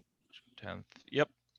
Okay, then I will go ahead and call the work sessions for May 13th, 2021 and June 10th, 2021. As Brad laid out. That's all you need from me, Brad, for that. Yep, thank you. Perfect. Easy enough. We have second to last, 10E full-time police officer job offer. Matt. Thank you, Mayor and Council. As you're aware, we recently ran a hiring process for 3 full-time police officer openings. We've hired Clay Decker from the process, and tonight we're asking council for authorization to extend a conditional employment offer to Josh Lawson. That's for the position of full-time police officer. As I said, in his spare time, Josh enjoys spending time with his family and outdoors activities. We did do a comprehensive background investigation on him. We think he'd be a really good fit for our community. He comes to us from Sauk Rapids. He's currently a correctional officer with the Sherburne County Sheriff's Office, a reserve officer with the Becker Police Department, and a firefighter and EMT with the Clearwater Fire Department. So we're asking for the aforementioned authorization. And as a follow-up, we also wanted to, I guess, get a sense from the council. We still need to hire 1 more police officer, and we believe we've exhausted the candidates that we wanted to evaluate from the last process. So we'd like to start another process for the additional vacancy and any other potential ones that could come up. So we'd be looking for the council's blessing on that as well. So I'm happy to take any questions you might have. Sounds good. Any questions for Matt? Yeah, Matt, has the new person expressed an interest in K9? That was mine too. We have not had those discussions. We have some there's a steep learning curve for new officers, and right now we're focused on the field training program and those kinds of things. So our initial field training program is 16 weeks, and that's after we've done the background. We still have the psychological and the physical, and then we incorporate what we learn from those into the FTO. So there's a long ways to go before we consider their fit for those. Expressed an interest. Has he specifically said it's sort of interesting or not, or anything like that? We haven't talked about it specifically. Everything's got to be tight to the vest. You might like cats. You might be a cat person. Matt does he have any patrol experience at all? No, just his time in the jail in Sherburne County and then as a reserve officer for Becker. So real wet behind the ears. Okay. And I would be supportive of you continuing to the search for a third candidate. Yeah, I would as well. Likewise. Agreed. Okay. So I think definitely have direction on the continuing the search for the other position, and I'll go ahead and entertain a motion to authorize staff to extend a conditional employment offer to Josh Lawson for the position of full-time police officer. So moved. Second. Any further discussion? Roll call vote. McKee, aye. Bottoма, Aye. Nichols, Aye. Schultz, Aye. Thomas. Aye. Carries. 10F, resolution accepting 2020 donations. 2020 donations, I'm sorry. Yep, Mayor and Council, this is a catch by Jessica, so thanks to Jessica. The audit's being completed for 2020, and we did not approve a final resolution accepting donations. The trigger for this typically is after night tea and night. Every year when we finish up our last kind of event for the year, just do a blanket thank you resolution that we have to have for the audit. And we didn't have night tea night last year, so we didn't have our trigger to do this. So it's really just a cleanup resolution that Jessica was wonderful enough to catch and put together really quickly so we can finish the audit. Gotcha. And I don't have the resolution actually in front of me. I think I lost it in my shuffle of paperwork because it was handed last minute. I don't know if we wanted to read through it, or any thanks if anyone wants to take that up if appropriate, or we can just go ahead and approve, make a motion to approve the resolution. I wish we had people to thank. Right. But other than that, since we don't, I make a motion to approve. I'll second that. Any further discussion on it? And we do have a list somewhere available if we want to read through it. Yeah, there's a list of about probably 20 to 25 different companies and individuals that on the screen right now. There we go. Correct. Yes. Mayor and Council, we did have for the fire truck safety seminar, firearm safety, and we incorporated everything that we'd normally do but didn't do in the pandemic within this to make sure we got crossed all of our T's and dotted our I's. Makes sense. Well, would really appreciate obviously the incredibly generous donations from everyone, and I think I speak for all of us to say thank you. I'll go ahead and make that motion to approve resolution 2021-34, accepting 2020 donations. We already did that. Oh, I'm sorry. Yep, we're good. I forgot. Yeah, you were the second. McKee, aye. Bottoma. Aye. Nichols. Aye. Schultz. Aye. Thomas. Aye. That carries. Thank you. Staff reports. Do we have pandemic response update from Brad or Matt? Thank you, Mayor. So the good news is on the vaccine front, our numbers are up as far as people being vaccinated. They're continuing to increase at a good rate. So we're over 2.3 million people with at least one vaccination, and about 1.75 million that have completed their series of vaccinations. So good news on that front. Unfortunately, we're also experiencing a peak of the observed daily infection rate. It's at the second largest peak in the entire pandemic. So I think people are, they have COVID fatigue. They're kind of letting their guard down, but also we're starting to see the people being out and about a lot more now. So we would encourage everyone to continue to use the health precautions, try and stay safe, keep everyone healthy, and we hopefully we can try and get to a more mass vaccinated state that'll help try and tamp this down some more. So at the city level, we've kind of settled into our modified normal still. We have sufficient PPE. We are still observing the CDC safety precautions following our safety plan. In the police department, we're low on staffing, but it's not COVID related. So that's the silver lining. But yeah, we're still managing the remodel and our modified operations. But things, as I said, kind of in our modified normal. Brad, I don't know if you have anything to add. Not much, just as much as we're being cautious. The baseball season did start this week with recreation programming. Jessica Christensen Buck has a preparedness plan, lots of training for coaches, doing the best we can to do that safely. So trying to get back into the groove and doing the best we can. Yeah, and the same for the firearm safety. They're planning for the field day this weekend. It's going to be all outside. They're handing out additional PPE, and we're really doing our best to try and get back to something more closely resembling what we what we knew before. So, but again, following the safety plans and all the precautions and the guidelines that are published. Matt, how many students did you have in firearm safety this year? It was I don't- online, right? And then Yeah, it's a lot less. We had to dial it back just for distancing and what we can accomplish. And so I think we're in the 20s, which is significantly less than what we typically do. yeah, I think when my daughter went through it and her son, it was in the 70s almost. Mhm. So Do you have okay. any ammunition to shoot? No That's- comment. That's classified. They're all out of it everywhere. I have enough to defend my home. Anyway, not that the police chief heard that. Well, good. That's one last house we have to cover. That's right. I've got enough to defend all of our homes for quite a while. I guess what you have to ask is it recurring from, right? Is it a one person, an army? Anyway, Oh man. Okay. Then with that, we have the 2021 City Council schedule from Brad. Yeah, thanks, Mayor and Council. Just two specific items. You see the list there. So if you have questions, let me know. One, I just got a text from Kevin as a reminder. This Saturday is cleanup day. Wait, May 1st is cleanup day. That's not this Saturday. The following Saturday. Next so Saturday.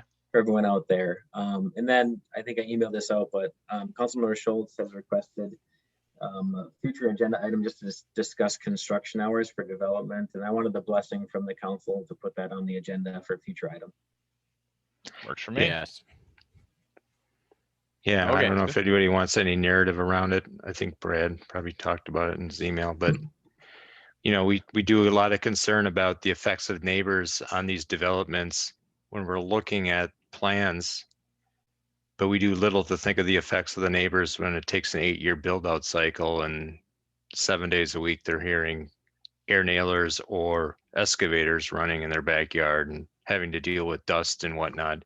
It would be nice to offer our citizens 1 day of reprieve. So I would propose we look at only allowing residents to do construction on their own property on Sundays and discontinue commercial construction. I support that. That makes a lot of sense to me. I concur. Yeah, let's well, Brad will let you figure out when that best fits in the schedule, but sounds like we're all on the same page about it. Thank you. Then All right. that should be everything. I will entertain a motion to adjourn and thank everyone for a good night. So moved. Second. Roll call vote. McKee, aye. Bottoма, Aye. Nichols, Aye. Schultz, Aye. Thomas. Aye. All righty. Thank you, everyone. Have See a you good guys. night. Nice job. Thank you. Good night. Yep. Thank you. And so. See you guys.